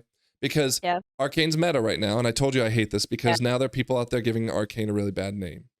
Oh my god, yeah. Never in my life. How many photos has Lithium posted in our Discord of him running with an Arcane Mage, and they're doing DPS lower than the tank? And the problem I think that we have to be realistic about is this idea of FODM chasing, because they're always pulling the knobs and tuning everything right. So it's always changing anyways. Like Arcane will never always be the most difficult, therefore the most highest performing, right? That's just like is an unrealistic expectation, I think. But let's say it's constantly in the top 5 or in that space. People will be chasing it, but not, I don't want to say devoting themselves. A game shouldn't require that kind of attention, right? But I don't want them to fuck with Arcane. I don't want them to fuck with, what's another really complicated spec? I used to think it was Shadow, but it doesn't sound like it's that case anymore. I don't know. But whatever other high Fire Mage, I want to encourage people to master the spec. And I don't want them to let Arcane Mages off the hook that if they're not playing well, that they can do enough DPS. Like, so let's say in this perfect Hekili situation, and then Arcane gets a buff and becomes FODM, all these Arcane Mage, all these people who just jump ship from Frost, like because Frost was hype or whatever, and then to Arcane Mage are suddenly going to be doing awesome DPS. Like, they shouldn't be encouraging FODM chasing. They should be encouraging people mastering their specs. I agree. But I just think that's unrealistic. That's what I worried about the Hekili implementation. Because otherwise, like, they'll never add new spells and they'll never, fix things. Well, I also mentioned that this puts unbelievable pressure on tuning because, like, people are going to literally just play whatever's doing the best if everybody's using Hekili, right? Here's like. Okay. That's what I think. Because, like, why would I play a survival hunter like if it's doing dog shit? Like, if the gameplay is identical when I play Arcane Mage. Well, but we haven't even. So what we're talking about right now is just the rotation assistant, right? This isn't the one button yet. We'll get to that in a second. Again, I'm fear mongering because like Hekili, as you showed in your video, is like not that good. Like, well, but for some worry specs that it is. it's Like arms is only like a 4% difference, right? But what I'm saying is that like I'm afraid they're moving in the direction that is gonna make this bad. All right, Nathan, what did you have to say? That's my fear. I think Hekili is fine for people who are jumping into a spec or something. It's not that far off, but it does teach some bad habits, and it doesn't usually tell you when to send certain cooldowns and things like that, which is okay if you don't become overly dependent on it. I think, people play certain classes because they enjoy those classes, they like the thematics, yeah. or they're bottom chasers, right? They're gonna switch constantly to whatever the flavor of the month is, and they're gonna do that no matter what. So those aren't the people. Ideally, those aren't the people who are going to be using some of this stuff. Yeah. But if they are using it, they're gonna show. I mean, it's going to show in their ability to play the game, because a lot of those classes that are flavors of the month aren't always easy to play, even with a game assistant, right? And to play at a certain level, once you start hitting 13, 14 keys, like it's more than just playing the class. It's also understanding what's going on around you and everything else. So I don't know. I do think that, like, let's say they implement game assist and then we have like actual hardcore numbers of like, this is how an assisted arcane mage is and this is how an assisted arms warrior is, and it's like, oh, dude, the assistance for arcane mage is bad. So then people will be crying out like, we'll make assistance better for arcane mage, like that's what people are gonna want. Let's have our developers work on that now instead of the game. I don't want them to be working on this. This is like, I really feel like Hekili in general is bad. There is an accessibility argument for this, right? I don't think that's something So hold on, the one button thing, I will say, I think that is good because it has like a nerf built into it. Like that you aren't going to be doing that great. Like just straight up, you want to press one button, that's cool, but like you're not going to be able to reach the peak of your performance. I'm going to show on screen right now the video of me testing this on 11.1.7, okay?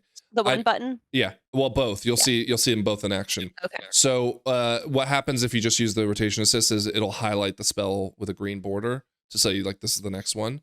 Now again, I think that some of these like for example the simulations that they're doing is a little disingenuous, because I'm assuming means that like people have split-second reaction times to knowing what's going to like I know what's going to highlight before it highlights. So there's like obviously an inherent lag just like looking to see what lights up and hitting it next. Yeah, I mean, Hekili shows like your next 3 spells, or you can have it show your next 10 if you want to, I think. So like that's a better implementation. But like if they really want people to use that instead of Hekili, they need to do that. There's also an argument for the one button side. So let's talk about the one button. So for those who don't know, you'll see it again in the video, but it'll have a button you can pull off of your spell book. It's in the top right corner, and you can just place it. And you can use that button alongside your other buttons, of course, at any given moment. Based on what I saw, and again, this was first day on the PTR. Arcane's already complicated. Who knows if they've finished building the Arcane system, right? As far as how this works in game, because they had all the specs they had to do. But it like didn't tell me to use It didn't tell me to use Evocation, which is a huge part of your cooldown, and it didn't tell me to use not Touch of the Magi, but Arcane Surge, which is the second most biggest part of your nuke rotation. It just like completely ignored them. So it was even worse than Hekili for me.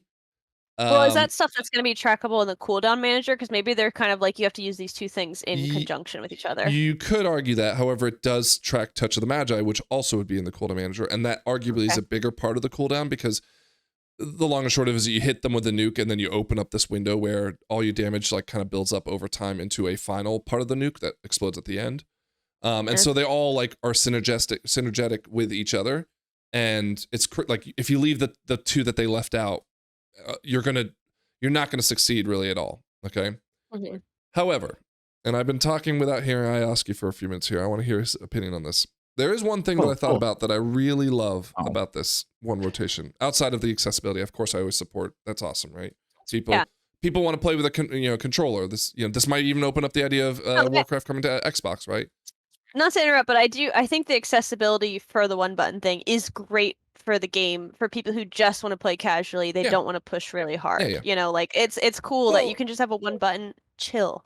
Yeah, and even just like physical accessibility. Like I just want to sit on my couch and literally just tap a button, right?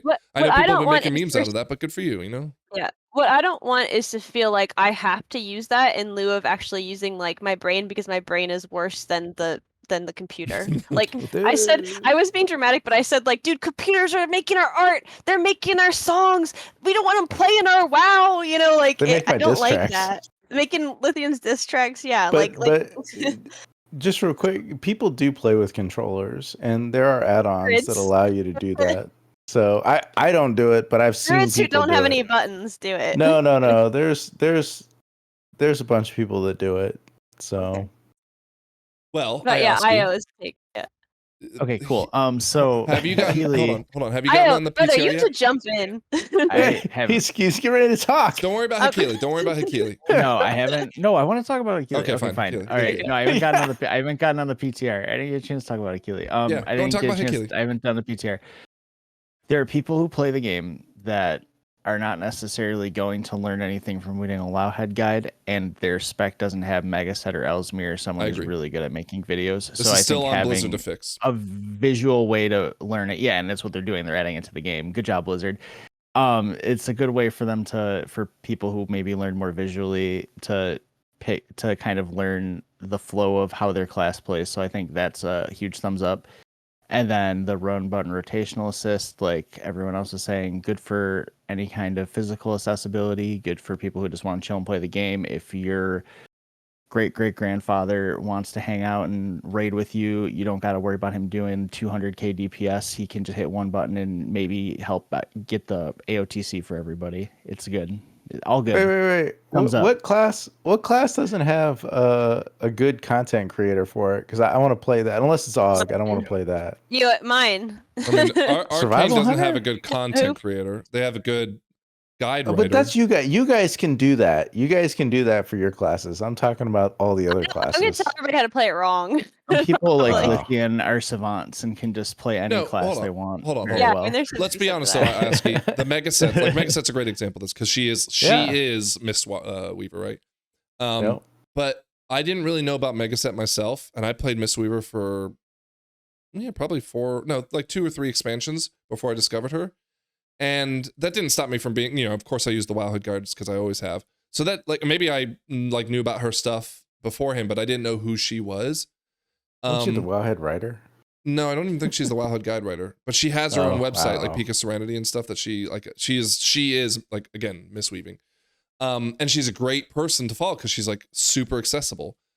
But for me, it's like, I don't think it should be reliant on the community to step up for Blizzard to do that. Here's what I would want out of a Hekili type situation from Blizzard, okay? And then we'll move on to the one button. Because I do have questions for you on that, Iaski. I agree with you 100% that this is a step in the right direction. I don't believe it's Megasets. I don't believe it's, Dratnos's, anyone else's job to teach. I don't think it's Wowhead's job to teach your rotation, right? I think Blizzard they did this with scenarios back in Mist of Pandaria where they had you do a bronze, silver, or gold, scenario. They should have each class designer make a quick scenario that is like a real-time event, or what is it, QuickTime event, where it stops time in the middle of the fight to say, here's Arcane Blast.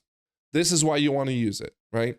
And here's Arcane Missiles, and this is what it does for your Arcane Blast, right? But Frank, they can't do that because I speaking for mine, I mean my spec changes. It was reworked 3 times last year. Sure. Between seasons, it significantly changes the priority. And I'll also say, speaking from that perspective, that I have to use Wowhead because if I were just read things for example explosive shot and kill shot are severely undertuned, but they still flash up on my screen hey, you're gonna proc this, go ahead and hit it, and I'm just you do not hit it almost under any condition. Is Blizzard gonna tell me in the thing hey, when this flashes you should hit it? I had a follow-up question that be you're wrong. ruining for me, but yes, okay, so let's sorry. address that now. So Yeah. does this idea, because again, scrap whether they do it in real time, quick time event, or whether they do it on their Hekili, their rotational system, the same result is there, right? They're telling you to use what spell is it? What, explosive shot? What's the spell that you're saying that you're not supposed to use, despite them wanting to? Explosive shot. Okay, yeah. explosive shot. Okay, so they'll put explosive shot into that rotation for you, and by your definition, whether it be through the rotation assist or this event, it will still be happening. Yeah. Is that fair? Sorry, the Hekili would tell me to use it Yeah. or something? Yeah. Maybe Hekili wouldn't because would Hekili's assume built so. by theory crafters, but Blizzard, Yeah, exactly. you're arguing is saying we'll do this, right? Tell me to say it. Yeah, that's what I'm saying is that I think that Blizzard says oh, this is how we want the class design, but then the way they tune it shoots that in the foot. So my question was going to be, do you think it's a good or bad idea that Blizzard plays their hand at what they think the rotation should look like? Officially, right? In an ideal world, I would love that, because that would mean that they were more honest. Like, they would probably have more pressure to tune it correctly then. Like, if they said, we want you to use, like, Explosive shot. yeah, well, yeah, like, or a better example would probably be like tip of the spear stacks. Like, when they did this most recent redesign, they introduced this thing called tip of the spear, which is like you get a buff when you use kill command that buffs other abilities, and the whole specs design is supposed to revolve around getting that buff on the right abilities and not wasting it on the wrong abilities. However, in like the current pack leader build, there's entire phases where you just completely fucking ignore it. Like, you can overcap it, like, and it's like, don't worry about putting it anywhere and stuff like that. And it's just because it's how it's tuned. So that I feel like in an ideal world, like, there would be no situation in which that would be ignored, because that's what they've pitched of like the main core of the spec, and in that case they would have to tune it differently. Sorry, it was that I feel like I meandered on that, but the short answer is you're saying yes, you'd like that. Short answer is yes, because it would put pressure on the tuning for them to tune the spec to be the way they want to design it, you know.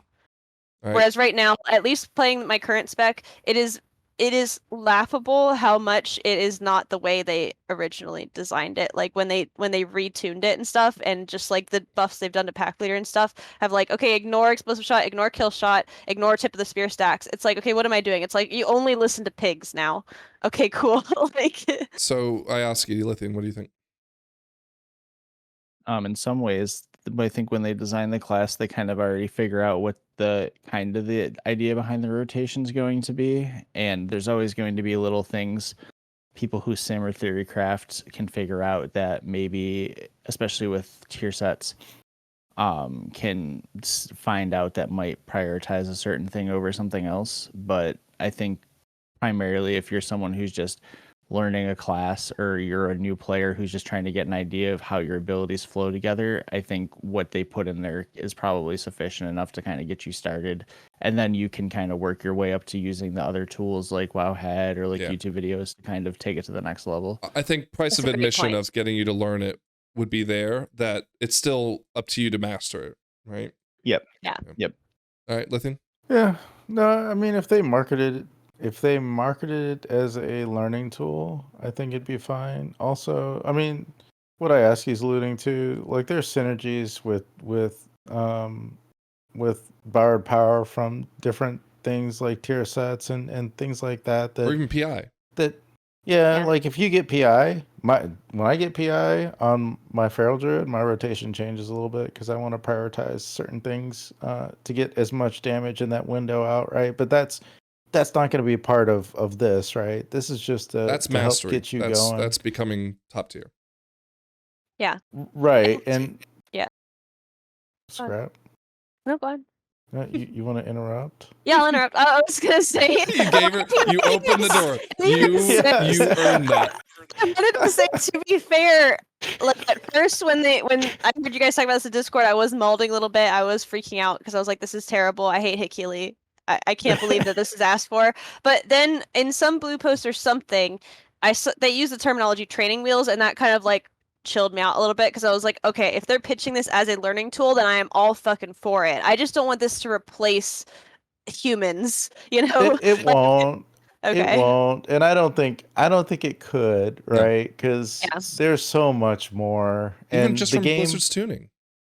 Yeah, I mean, tuning and just understanding what's going on in the dungeon and everything around you, and there's just so much to the game that adds a lot of complexity. I think this is fine for what it is, but I mean, I'm not going to use it, so it's not. I don't think. Like, does anyone believe it's a bad idea? I know, Scrap, you said it might be a bad idea, but you feeling better about that now?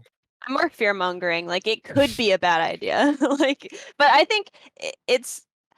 I don't like it. I'll just say, like, I don't like it, but I like the one button. I think the one button is a good idea. Hold on.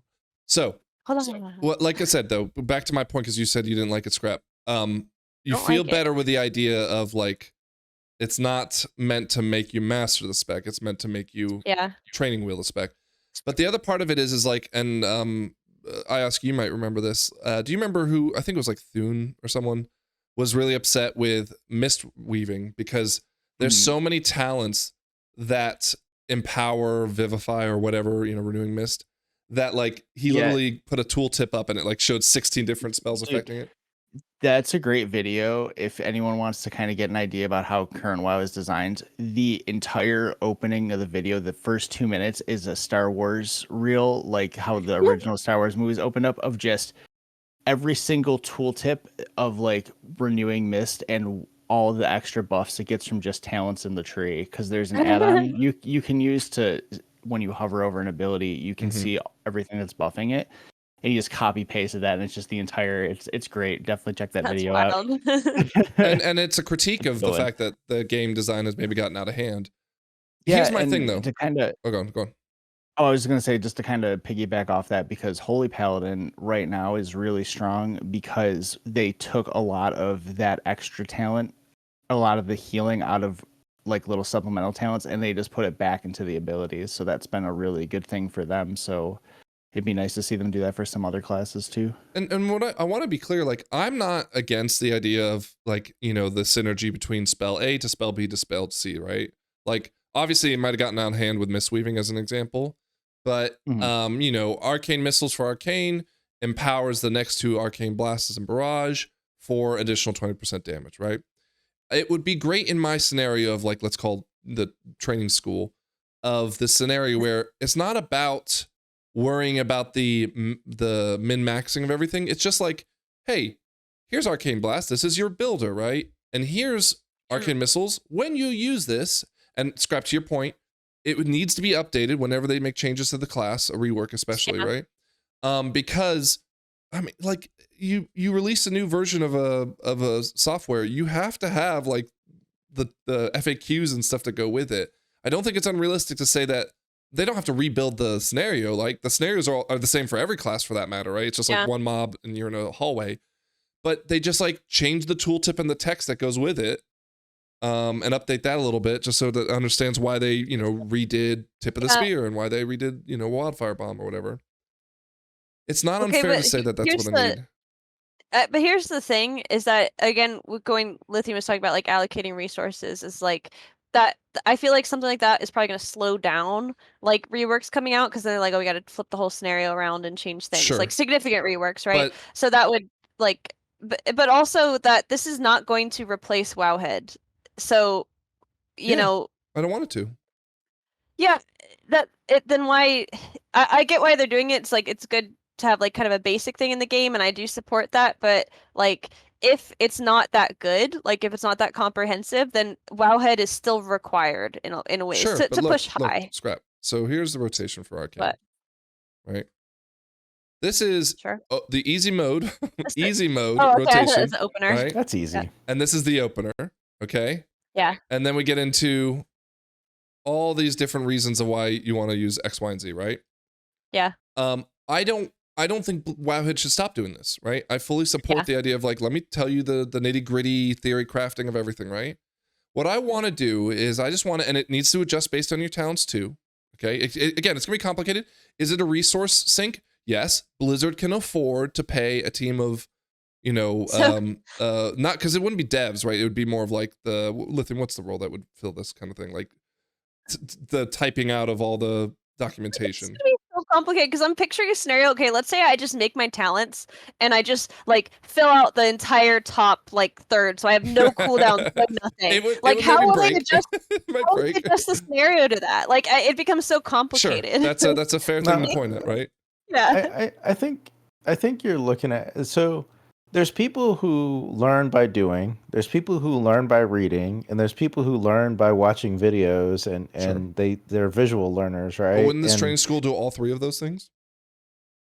Wouldn't what? Wouldn't this training school do all three? His scenario. You're watching the scenario play out, you reading it play out, and then you engage with it. Yeah, I think that's the point, though.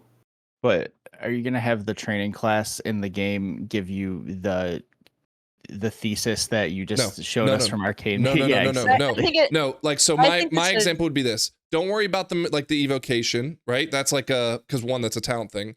It's like, hey, this is Arcane Blast. This is Arcane Missiles. This is Arcane Surge. And this is, you know, the major effect that comes with it. It destroys, you delete all your mana. And for the next 15 seconds, you get mana regeneration out the wazoo, but you're also getting spell damage for 35 seconds, right? everyone takes this because it's like at the top of the tree. Like you can't get through the tree without getting this, right? And then you want to use your spender, Arcane Barrage, and here's why. And here are the things that empower it that you've selected, right? Yeah, but Frank, you could make talents that didn't have like a lot of this stuff probably, or didn't allow the synergy. No, or... you're right, but I don't want them to do that. I want the synergy. I want to encourage. But then why? Then they need to put the talent tree back to how it was in Shadowlands. No. And you don't want that. No, yeah, exactly. backwards. So I'm just saying, I don't like. I think training school is a big fucking ask. I think the one button thing is better. I agree with that. Like, this is not a Nora scenario. I want an Anne scenario. Rather go out and kill boars and have it tell me what to hit compared to doing that. Right. So here's the thing. I want a scenario they could do. I'm just saying what they do have have is like, here's your kick button, here's your defensive button, here's your cooldown button, here's that's it. Like that's all people I need want to know. I want to know how many people think Frank should make an Arcane Mage video. People have asked for that, Frank. People have been clamoring. And here's the problem. I know. I'm genuinely terrified that if I don't get it perfect and right, I'm fucked. Right? Dude. I would spend, because you know me. I would spend so much time polishing this. I would make it as because I'm a. And then we'd be on the next season. Yeah, exactly. Arcane would suck. That too. Yeah. Hear me out, Frank. I'm sure Megaset, when she went to post her verse video, probably thought the same thing. And now here she is, years later. She's the Mistweaver guy. You can be the Arcane girl, Frank. You can be the Arcane girly. Oh my god, dude. I Sorry. And here's the other side. Okay, so the reason why I haven't done it also is because I worked very hard on the Keystone Kindergarten videos. I poured my heart and soul into them. I was very proud of them. And they were not watched. Yeah, but Frank, now's your time. Arcane is flavor of the month, dude. There's so many people looking for Arcane help. He's gonna spend 2 weeks working on this so hard, and they're gonna mega nerf them, and then nobody's gonna play Arcane anymore. They're gonna thank God we can play Frost again. I don't care about that because at the end of the day, all I care about is putting out a good quality, product, and whoever decides to play. You said you were sad that nobody watched them. Well, that's the thing. So when we did, what was it, season 3 or whatever of Dragonflight, when I made Keystone Kindergartens, and I worked my ass off for them, right? I made them amazing, and then no one watched them. Like I put them out right at the start of the season. It was the perfect timing. Because you don't have a hook, man. You have a hook. Look, you don't have a hook. I'm sure Preheat did a great guide on it. I don't. Let's not go down. Yeah, you need to get a big booby thumbnail. Let's not go down this rabbit hole, okay? My point was just simple that even to the point where the people who were to make this Sunday school, whatever, the school training grounds, you could even start, saying like, hey, Megaset, we will pay you a little lump sum of money, right? To just build the guide as you see it right now. And at the same time, we're going to get feedback based on, I believe Blizzard should be paying a lot of these people who do. Frank, the problem is the tuning changes everything all the time. No, within 2 weeks later, they need tuning. Like that's the side of mastery. We don't need to worry about that. The only thing we need to worry about is reworks, right? When we change the spec and flip it on its head. And they should do that because they need to see how it plays out in real time if it makes sense, right? If they make Tip of the Spear a new thing that's important and you never use it because it just doesn't make sense, this would give them the insight right away. Well, Survival needs another fucking rework. Meter. Oh my god. Yeah. Okay. They need another rework. They do because their design of this, they've already thrown it out the window. They're like, you gotta keep track of Tip of the Spear stacks. Yes. Here's another reason why I love the idea of the one button. So one button, just so those who don't know, it will just take everything that it suggests and put it into a one key bind spot. However, they're worried, obviously, that you guys have already said people would just smash this button and DPS like crazy. So they're putting a penalty on. Excuse me, I don't know why I'm burping. They put a penalty on being able to hit this one button because as we said, the reaction time matters. I think it was like 20% global cooldown, right? So it's like 0.2, yeah. So DPS wise, I don't really care about this, but I ask you, like, there is no one button rotation for healing. However, there is a great argument for one button DPS as a healer. Do you agree? It can, depending on which healer you're playing, because some of them Let's I say think Holy Priest. it fits more Holy Priest. Okay, that's a bit different. Because the argument that we've Like had in our shaman. Discord all the time Hit is smite. Yeah, oh yeah, and I don't know, Holy Priest maybe just hits smite over and over again. I don't know. Holy Priest, I mean, if you're in Apotheosis, you can do Chastise, you can get a bunch of Holy Fires off, you can do like several millions of damage with Holy Priest. So I mean, it's a healer. It's I mean, it's nuanced with all these things. I would need to kind of see how it works for healers. But I mean, yeah, in theory, assuming it's not telling you what to hit for healing, it's just saying, hey, this is what you need to do the most damage right now. It's probably fine. I don't know if you'd want to necessarily be looking there, then a health bars, then a whatever you have to track your Well, that's the whole point. cooldowns. The Could one it be button you don't have to look. bars? That's why I like it. Is that you don't have to don't look. look, You're you just press the tapping it buttons. as you're doing everything else. It seems like it's pretty decent for But you Mistweaver. can't. But for like a priest, it's like, isn't some stuff you have to cast, like a smite or something, or is that instant cast? No. That's well, hold on. Or Scrap. like shaman, you have to cast like lightning Scrap. Do you bolt, not? Do you right? think the one button doesn't have a cast bar to it? No, I know, but like you're just pressing it, like, oh, I should do this, and then your character is locked down. You'd like interrupt your own cast. Sure. Like you need to know what spell you're casting, right? No, like, no. But what I'm saying is like you would know that you have like you're not like so blind that you don't see your cast bar to stop Yeah. casting to heal I someone, just right? like the one button why I think it's fine is because I feel like it's only going to be used by people who need accessibility, because like why wouldn't you just like look at what button it says and press the corresponding button? Like it's then you wouldn't get the global cooldown penalty.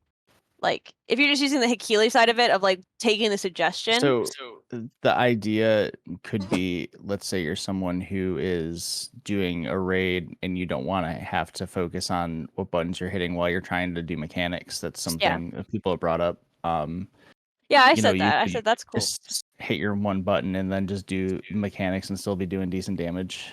Yeah. Look, the other Mistweaver is a good example too, because in Disc would I assume will also be the case. Mistweaver, theoretically, if you were to just use teaching the monastery, and you were to Jadefire Stomp, I can't remember the 3 kicks and Blackout Kick and all this stuff, but like you do your big kick and then your 2 little kicks and then your reset kick and then your big kick, right? I worry that also would like set healers up to be like, oh, this is easy, and then they get into hard content and realize that they have to do so much more than just that. That could be a problem, but at the same time, they wouldn't be learning why that rotation matters through this. They wouldn't be learning how does Renewing Mist and how does Vivify and how does Enveloping Mist especially. I went into this season not realizing how powerful Enveloping Mist was. I knew it was powerful, but I didn't realize like how it synergized. And I only learned it because, again, Megaset. Whereas if, and I don't even remember WoWhead having a good like talking point to us. I just happened to like pick up on Megaset making this point, and I just it clicked. I don't know. I just worry that this is a recipe for disaster in the long of it, because it's not teaching people anything. That's my fear, is that I'm not afraid for it, like implement Hekili how it is. Like a lot of people use Hekili. You're afraid because people are going to do well with it. I think it. I'm worried that people will do. I don't want pressure on me to use it, because it takes away what I like doing, which is like understanding how everything synergizes and implementing it. I don't think that's an issue. I think the issue is Lycian. The issue. No, I don't think that'll be the problem. I think the problem for me will be when I go to Pug and people are still stuck pressing that same one key. Wouldn't you rather those people that you pugged with have rotation assists? They need it. Like up to a point. Up to a point, right? Once you start doing that harder content, if they're still stuck on that rotation assist, it's gonna be so hard. Well, I think I was saying, I mean, kind of jokingly, but kind of not, that there needs to be some sort of scarlet letter. Like you need to have like a thing above your head that shows that you're using it, so that if I see you, I invite you to my 12 key and you have that above your head, you're not fucking coming. Like because you want to punish people who have accessibility issues. Wow. Wow. Using my 12 key. But that's where it does get hairy, is that there's people just trying to chill. But like you shouldn't be trying to chill in like a 13. I feel like. I don't necessarily. Go on. I was gonna say I don't necessarily think the people that would be using this want to be in 13s anyways. They Well, might just that's want to do like a the 6. thing. Whoa, Big whoa, whoa, whoa, problem. whoa. You're right, Ioski.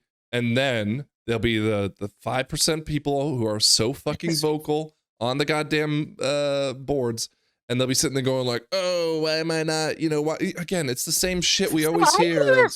People who like use Hekili, like Misro, like use Hekili and stuff like that, and Oh my would brag gosh. about how high his DPS was in like single target fights where like Hekili is like really on point. You That's know, like where And I he's don't. just like, bro, That's okay. the one thing I don't like about Hekili is I don't like when people try to use it to feign mastery Yeah, when they're able to. Obviously, you're not always going to be able to do that, but in his case specifically, not to call him out if he's listening, well, but he would always be a very braggadocious about what he was doing on fights and yeah, stand in mechanics and die because he was so focused on just making sure he got that rotation down that Yeah. Hekili was telling him. And it's like, yeah, you're doing good damage because you're playing DDR, but Yeah. or Guitar Hero, but you're not necessarily playing the game well. And I think that Yeah. kind of showed for him specifically. Well, Again, and no even offense. then, when he did Arcane first season, because at the start of War Within, everyone Oh thought my Arcane was going to be gosh. meta, and he was not doing too well with it either.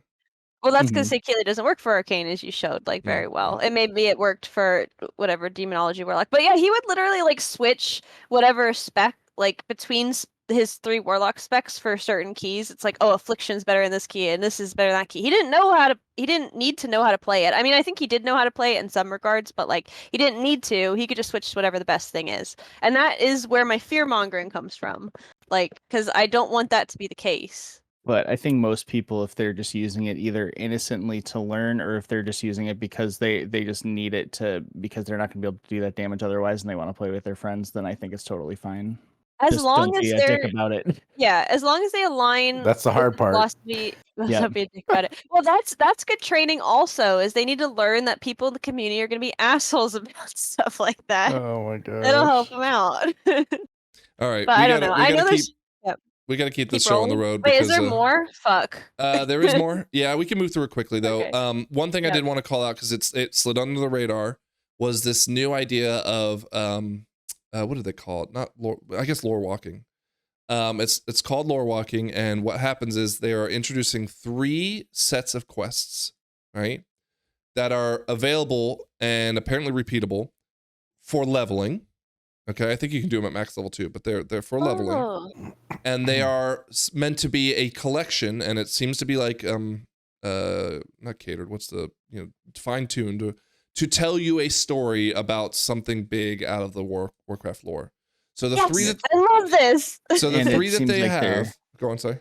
I was gonna say, and it seems like the ones they picked based on what I see on the screen have to do with the current storylines. That's a cool thing. Well, maybe not so much asking for Arthas. this Well, not the for Arthas so one. The Arthas one long. is a little off, but maybe people play Warcraft 3 or something. Yeah.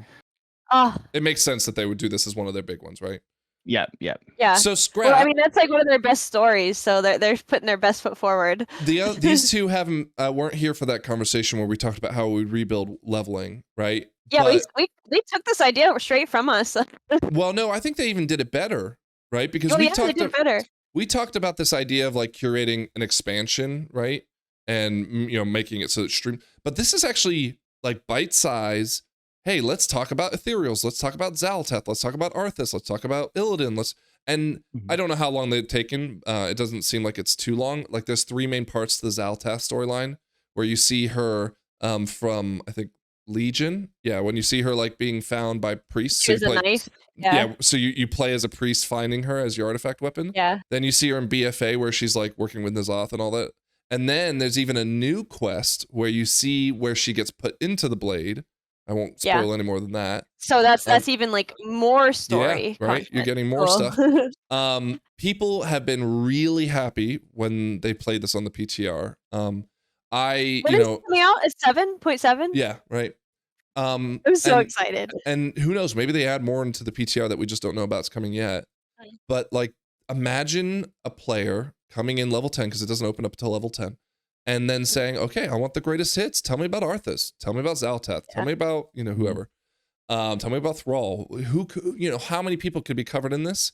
I hope that they go more niche in the sense of like, okay, there's nothing coming up about the the Coltirans, but they do end up putting one in. You know, that'll probably come down the line, of course, but I really want them to uncover every stone that they possibly can.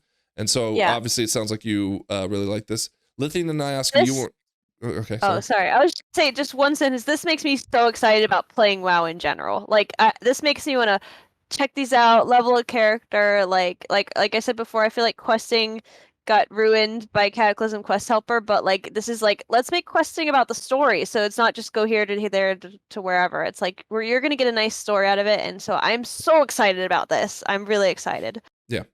What would the next story you want them to cover be? Oh, that's a good. Oh. Thrall. You said Thrall. Mm-hmm. But I would like it to be really comprehensive. I would love for it to go into like not just like the Thrall story we know, like or like before Cataclysm, but also to go into his story through Cataclysm and like his retirement and then him coming back in Shadowlands and blah blah blah. Like, can we do like a whole Thrall thing? The entire There's thing. nothing that says that you can't break this up into bite-sized pieces too, right? Like Thrall and the like Dark Thrall Portal 1, and Thrall 2, Thrall 3. Yeah, fuck yeah. Yeah. All right, so I asked you and Lithian, you guys weren't here for when we had the episode talking about how we'd fix leveling. Do you first off, do you guys like this? Is this something that's up your alley? Yeah, I like it. Do you Reed? Did you have another question, or do you want me to go into? Well, I'll let Lithian answer real quick. Okay. Well, I don't care. I don't care about this because here's the thing. I have max level everything, and except for warrior because I don't like warriors. I think it's nice if I'm able to use this to help level faster, but I just like to get to max level and then start doing the max level. See, I'm the opposite. This would make me slow down. Yeah. I want it the to kind of make me slow person down. who levels just like by slamming dungeons and stuff like that. Like he just wants to level as fast as possible. I like, they use this as a screenshot. This is such a good dungeon, and being able to even not have to worry about the dungeon side of it, but like doing a quest inside there where I just see the RP. Yep. Now, granted, it needs to move fast, right? Because if I'm just sitting there watching a cutscene for 20 minutes, I'm gonna lose my mind. That couldn't be me, dude. Final Fantasy 15, 1 hour cutscenes. I love that shit. It's so many cutscenes. Yeah. But like, what was the example they gave? Or honestly, even just being able to go into some of the locations I loved about Arthas. Like, I mean, hell, all of Northrend is awesome. Just quickly doing it. I agree though, Scrap, that I think there needs to be chapters to, like the past with Arthas. Like Arthas is so complex. I need way more than this, right? But it's a great starting point. I'm curious how many quests are going to be in this. Is this going to be 15 quests? Is it going to be 30 quests? Is it going to be 50 quests like that make this up? Like, how long is it going to take? Is it going to take 1 hour or 2 hours? Or, like, I'm curious of the scale of this, because it would be hype if this was something that took like 2 hours. But then it might not get seen as much play because most people, I think, are like Lithian, who just like, what's the fastest way level? I want to do it that way. But that, well, it wouldn't matter as long as 2 hours gets you the fastest amount of experience. I don't think this needs to be the fastest. Like I think people will flock to it even if it's not the. It has to be kind of fast. Like, it has to be engaging. It has to be engaging, yeah. Because people like me, and I think there are a lot of people like me, maybe people more casual, like will kind of slow down leveling for a better leveling experience. You will not catch me dead in random dungeons leveling a character. That makes me want to die. Like, it just sucks. I'd way rather just like chill through a zone that I've done 100 times that I like gives me good vibes. And I'd way rather do new content about old stories that I already like and maybe would like to learn a little bit more about. There's more to this that's as a reason to do it in a second, but I wanted to open up back to Ayaski and Lithian about, is there anything else you think would be better for leveling as far as like an experience? I like the way they're going about it, because I think if you're someone who hasn't either played in a long time or you haven't played at all, if you happen to get into this around the time or around about when you're getting to the current stuff, this will help kind of catch you up and go, okay, I see, Xalatath and the Ethereals, they're clearly important, and now you kind of get that exposition you wouldn't have had otherwise. You don't need to go back and play through Shadowlands or BFA or anything, or Legion, to see any of that stuff. So I think that's pretty cool. And Lorewalking show can fill in the details too. Exactly, yeah. They can. I think it's cool too, especially if they have a season coming up where maybe it's not a big story driven season. There's not like a specific thematic raid. They can just go, oh hey, we don't have anything. Let's just do. Oh hey, here's some background on the dragon flights. Here's some background on Jaina. Here's some of this. On the Arathi. Yeah, exactly. Yeah, so I wouldn't be surprised to see that coming too if they're going to do more stuff with that. So yeah, no, I like that it seems like it's a bit of an experiment for some feedback, and definitely if you like this, be vocal about it, because maybe this will help how they change how they handle the new player experience going forward. So yeah, I think it seems pretty cool. Cool. Yeah. I think there's a lot of people out there who enjoy the lore and understanding the lore. Like Ioski was alluding to, like, why am I killing this thing? Why am I in this raid? What's happening in the world, right? And a lot of people don't. There's a group of people who don't care, and there's the group of people who do care, and I think this caters to those people who actually care about that. And I think that's great. I remember when Sarah, who used to play with a lot, who was on the server Ysera, said, "Who's Ysera?" Yeah. And I was like, "Dog, what?" We were in Shadowlands. It was like, she's like, "I don't even know who that is." It's like, dude, your server is Ysera. She doesn't care. She just wants to play the game. But it's and I think that's good. I think it's a good add to the game, and the way they're doing it, the way this reads, it reads like it'd be a lot of fun for those folks, like Scrap. Yeah. Well, imagine a collection of quests that explain who Gallywix was, right? That'd be cool. Yeah. Well, I really like the lore, and I've read a lot of the books and stuff, but I mean, as the people who watch the podcast realize, like, I'll forget my point halfway through making it. So, like, I need refreshers on this kind of shit. Like, in order to if it's fun, that's great too. Like, it can be fun and interesting and entertaining. Sorry, yeah. I hope they explain why Xal'atath doesn't wear shoes. I hope there's just like a little nod to that. That'd be pretty funny. No, there's not. Shoes are what made her evil. I guess not. Not yet, at least. They haven't had that yet. Well, I wanted to hear what Io and Morty or Lithian, sorry, would say is the quest they want to see. Yeah, what story? What would the next chapter be that you guys would add? Going into midnight, it'd be cool to get some Blood Elf stuff. Yeah.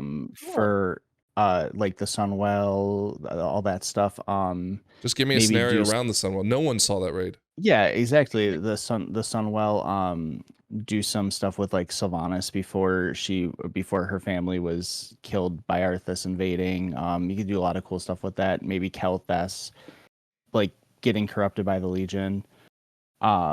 Just stuff like that. I think there's literally thousands I'm really of things we can come up with ideas for. Especially when that's coming out too, I think is around the time TBC Classic is going to launch. So I think they could do a lot of cool crossover stuff with that. Wait, what? TBC Classic, yeah. I'm assuming, yeah, they're doing TBC Classic. They've already done that. Yeah, literally when they announced the new hardcore servers, they said, "Oh, by the way, we're doing classic, and guess what? It's going to TBC, baby." They literally, they said that. I want hardcore TBC. When is that coming? My character is level 60 in Orgrimmar. Yeah, there's inherent. Let's not go down that path right now. Okay. Yeah, no, I'm just saying there could be a cool crossover. So there's some other things that are nice about these quests is that they actually each come with their own reward, right? And so, for example, I don't know if they have pictures of it. Hold on, I'll get to it in a second. No, they don't. Okay. So when you complete the Xal'atath experience, right, you get a toy that will have Xal'atath whisper to you like she did when you held the Black Blade, whatever. Gotcha. Right? So but probably voice acted this time. That's cool. Well, they always were voice acted. Was it? Yeah. In BFA? In Legion. Oh, in Legion? Sorry, yeah. Oh, I didn't know that. The Mage's artifact also would talk to you. It'd be like some Archmage that would like be very sarcastic and criticize you. Then with the Arthas one, you get a toy that it seems to be on a long cooldown, but will turn you into a ghostly Arthas for 5 minutes.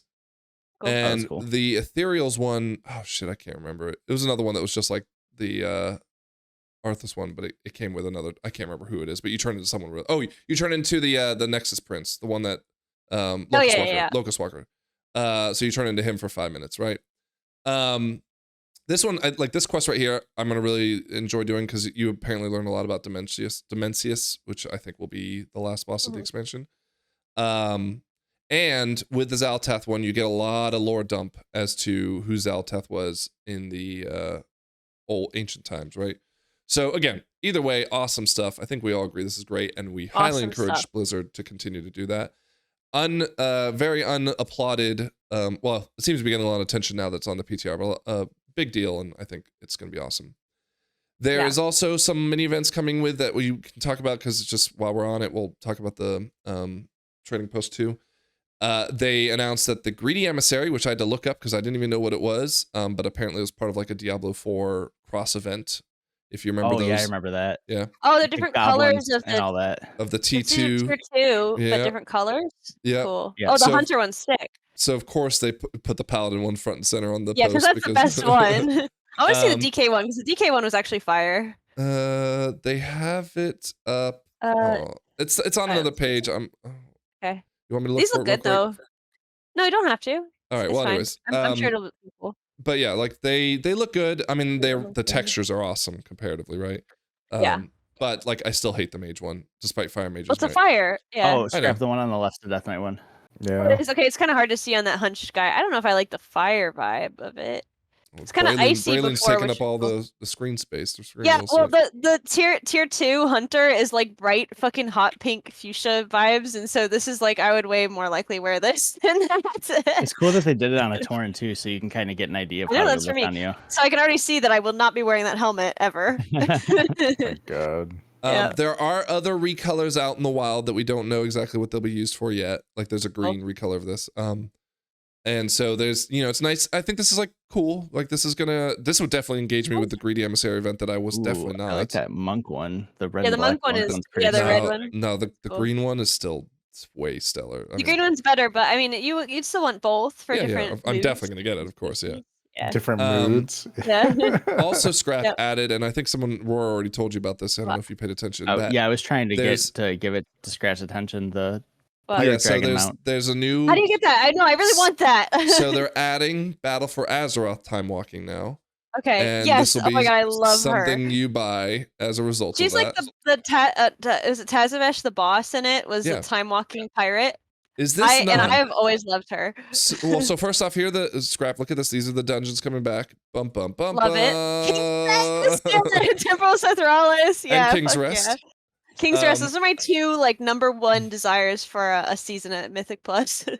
And I just think I wanted to call out for a second though. This seems extremely unfair. How great of a mount this is, and all the other mounts that give it time walking. No, I have never done engage with time walking, like literally never, because the mounts are kind of like meh. So I still have all my time There's walking like one or two of them. things.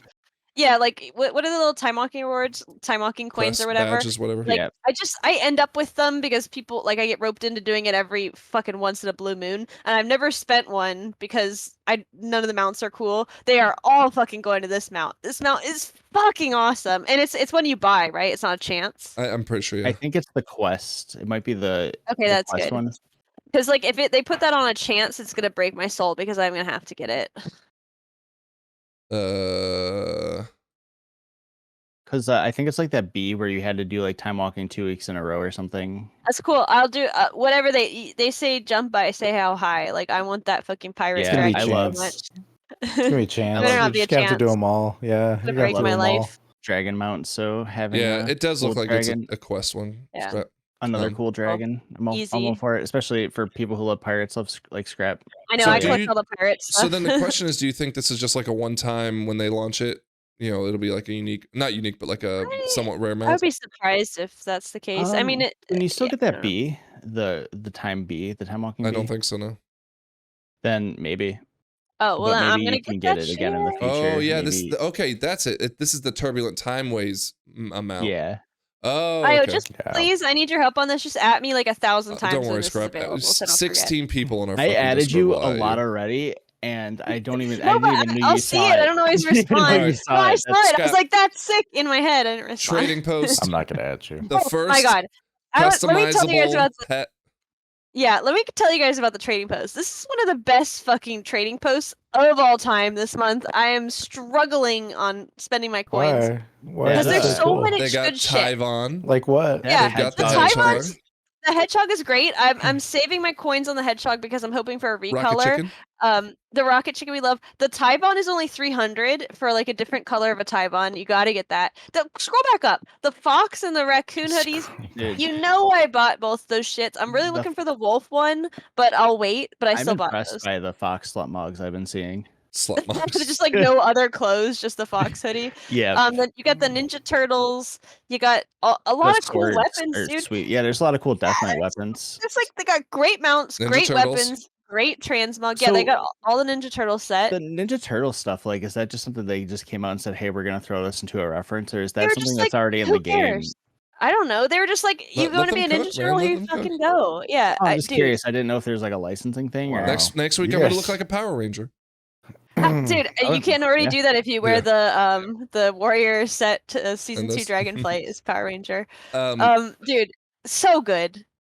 Good luck with your coins this month, guys. Well, and here's the thing. I'm really interested, not for this one particularly, although he's so cute.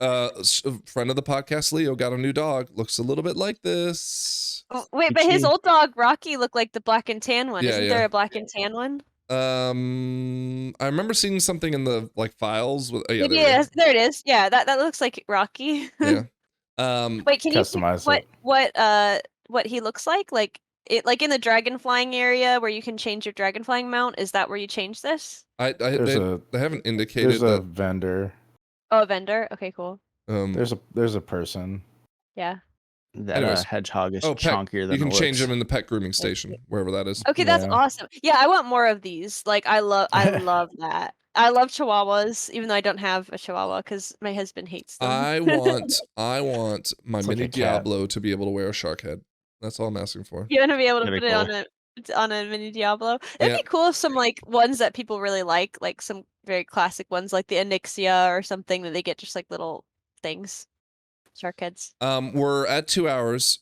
Do you guys want to wrap up talking about MDI real quick, or do you want to spend the time talking about player housing, or save that for another time? Let's save player housing and do it, Shawnee. Yeah, let's wait until there's a bit more player housing news too. Like, I mean, there's a lot. What about MDI? There's a lot. Yeah. What about MDI? Do we want to talk quick about? MDI chat. Okay. Yeah, let's do MDI. Let's wrap it up. Ayaski, you didn't do MDI, you jerk. I forgot. There wasn't a spot for me on the team. You guys are. Yeah. I was ready to back up if I needed to be. Well. Yeah, you're the E team. I don't want to say bench. It's bench. You want bench. What do you call that if it's on the side? Look, okay. Worm. We're not gonna make this a 2 hour 30-minute video because I want to hear you rambling about what you want to bench him as. Okay. Well, then get me on track. So let's just recap what happened. I expressed my displeasure with the fact that it was on Easter weekend, and it was worse than we thought it would be because we had originally planned Wednesday and Thursday. Now, Lithian, you were not feeling great. You said you couldn't maybe make it Wednesday, but then you pulled through for E-Team. Yeah. But then Shawnee wasn't feeling well. And then Shawnee just said, "Hey, I'm not coming on tonight. I don't feel well." He says that he didn't know that he thought you weren't coming, so he's like, "I'm just not going to play tonight," not realizing that it would affect our MDI run. We did Thursday. So, we got a 15 done and we got a 13 done on Priory. We didn't whiff any. No, we crushed them. Fair. We knew we just ran out of time, really.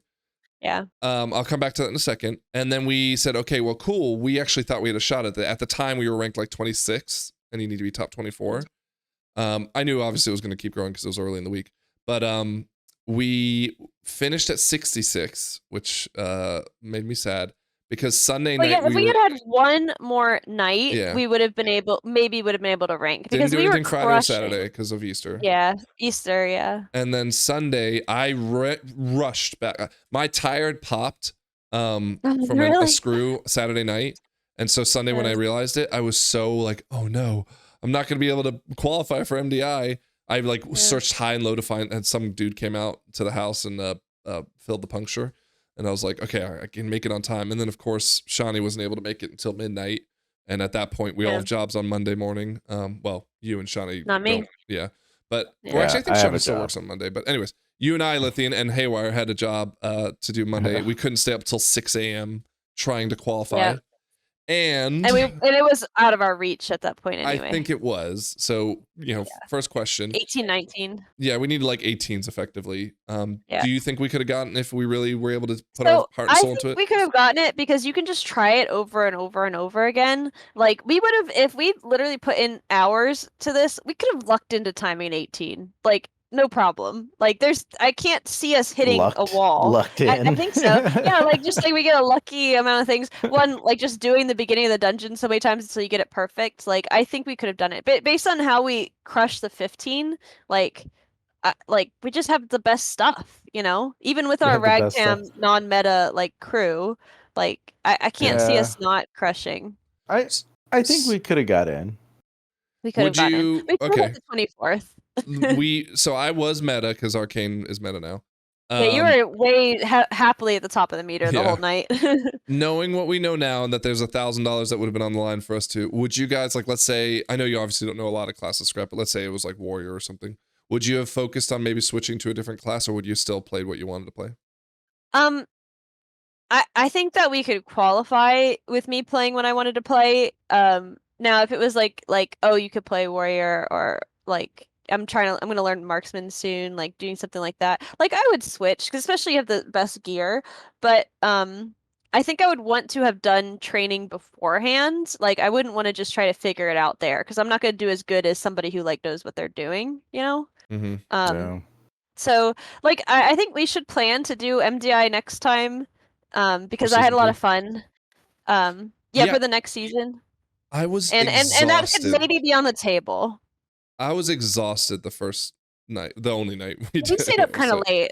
Well, actually, we called it like 12:30. We went till 1. Yeah. Well, it wasn't that late, but I mean, like, if we were really trying to compete, I would have switched to something else aside from Lithium plays all DK. the tanks and stuff, so. I mean, I could play whatever. We weren't playing all meta though. I wanted to. Yeah, that'd be awesome to strike in and do it without playing whatever. It would have been awesome to get in with the comp we had. But if we really wanted to compete, we'd probably have to make some changes, because there's some. You got to get tricky with the routing. So that was gonna be my question to you, Lithium. Yeah, I mean, I'd have to do something different to get tricky with the routing, because it's hard. It's hard to do some of the skips that you'd have to do to get the timer down, and you're just trying to find ways to save seconds and shave off time every single time you move up to like a 16 key or 17 key, and it gets harder and harder to do as a Blood Death Knight, unfortunately. But I mean, it can be done though. And the thing is like, so for example, you did that pull in Priory where the second general would come out while we were pulling that big pack of sharpshooters, knights, and footmen or whatever. And you do it on a 13, it's like, especially in the top gear, it's like, yeah, this is fine, no big deal. But then like you're doing it on a 15 and things are starting to really fucking hurt, or you get some bad RNG and it like all picks me to kill or whatever. It really is nice that you can just start it over again. And of course we see that now with the resilient keys. But it would also be, I think, different for us, because if we had 5 days where the first day we really could just like cook and see like, hey, can we do this? Can we do that? Can we do this? And then, have 2 more days to practice it and get it good. Yeah. Well, we didn't get to a point in one day where we had to revise anything, because we timed every key we attempted. There wasn't a point where we failed one. So there wasn't even a point where we started we didn't have a death until we did the 15. Yeah, and then even then we didn't like start over any key. Like we just like we just rolled through it. Like we did not hit a wall yet. So and the thing I wanted to ask Lithium, because I know he was our tank, and God knows if we'll have him tank or me tank or whatever next time. But the thing is like, I kind of don't want to pay attention to what anyone else is doing. I want to see if we could just play ourselves. Now that doesn't mean we don't need to look at the route and say, Lithium, what would you do? But I also would say that next time we do it, like, I don't want us watching streamers and whatever, see what they're doing. We just have to collaborate on routing and things like that. Like, it's a group. I mean, it's a group effort. Yeah. And we have to figure out what works best for the comp that we bring. So yeah. And it was really nice because Arcane was the like awesome. Everybody was playing Arcane Mage in that. yeah. Well, everyone played Fire in Priory, and I think they played Arcane, or vice versa. They were still playing Fire in one of the two dungeons. But it just the thing I was gonna say though, I was surprised how exhausted I was by the end of it, and that was just one day, and we only did it for like 3 hours. I was exhausted. I could have gone for 4 more hours. Like that's what. So I always, and it's not that I didn't believe him, but you'd hear like Dorky or anyone else that ever competed in the MDI, they always say like, oh, it's just so much effort, and that's because they're not only doing it, for the competition itself, but they're also doing it like the second the tournament realm's open, they're practicing nonstop. Yeah, they're practicing and figuring out what the best comp is and stuff. And I don't feel like we were really challenged on the mechanics of the dungeons. I was just trying my best to push as hard as I could in every ounce of DPS I could. And again, mentally I wasn't exhausted. I was sleepy because, again, we did an 8-hour job, all of us, throughout the day, whereas most people who are doing this aren't. So we had other things that were exhausting us. And and then I was just like physically exhausted from like smashing my keyboard.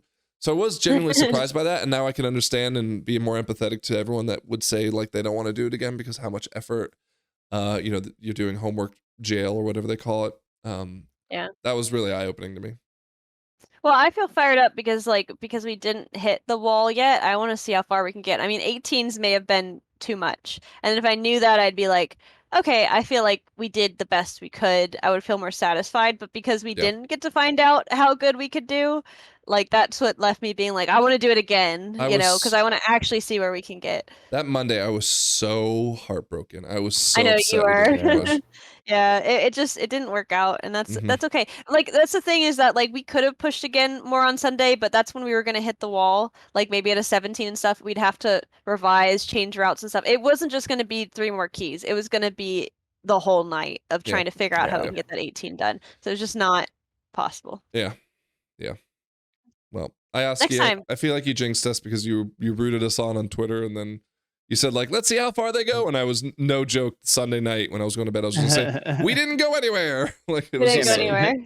Well, Yeah, that begs the question: do we get 66s on our jerseys? I remember when you guys first talked about doing it, you said how far could we go if we actually did our best and tried and pushed, and like I think we said like 15, 16. Obviously the key scaling was different then, but you guys were right, where you thought you guys could be, and it seems like you thought you could go even further. We could have done 17. That's cool. We could have done 17s, yeah. And I think you guys did it the right way, like just going with what you're comfortable with, what you have a mastery over, because that's, if you're putting yourself in a situation where you have to be at your top, having to think about how to play a new class is not what you want to be doing. So I think you guys had the right idea, and a little bit more time to cook on what your classes could do in the dungeons and the routes. I mean, who knows, maybe you could have. It seems like you definitely were on the cusp, and you didn't even have to do that yet. So by the time you get to the point where you have to cook, I mean, maybe it wouldn't even take that much effort to qualify. So I always worry though that if we qualified, how we'd embarrass ourselves in the actual competition live stream. I mean, I think that's okay. I think the qualifying is the cool thing, right? Yeah, like, I mean, then we could suck. But I remember watching an MDI or like listening to people watch an MDI where like the group like whiffed their first poll and they wiped and then they just danced the whole time. Like that could be us. I think they even changed. around. They even changed their tunes. necrotic wake. They're like, we're gonna do non-meta now. Yeah. I just remember seeing a necrotic wake where they did like a pull all the way to the boss and then they fucked it up and they were like, well, we're not gonna get it, and then just dancing. To my understanding, it's not like old MDIs where it's like a race. You're actually just trying to just time whatever key you can. So I mean, you guys don't need to do that. Really. You could literally just keep trying it over and over again, and hopefully you could get one to stick. That's less fun. I like the race. No, but like when there's an hour left and you're like 8 points off and there's no way you're gonna make it up. Like that's when you can say, hey, we're gonna still play. No, we wouldn't. But we're gonna be like, all right, everyone get on a priest. We're doing an all priest group, and we're all my goodness. or an all paladin group, whatever, All paladin, yeah. All right, well, that's episode 47. It's late. I gotta get this edited and uploaded so I can go to bed. It's May, and I'm promising myself I'm going to be in bed by 12:30 every night. That is already being challenged. But there's gonna be another. Good luck. We're gonna have to push like a whole nother. Like right now I'm retired, but like once we get our extra gear and stuff like that, we're gonna be able to time 16. So we gotta push again. Yeah. Yeah, we Did just you have to be specify online. what time zone your promise was? Because you didn't necessarily say Eastern time. Oh, shut up.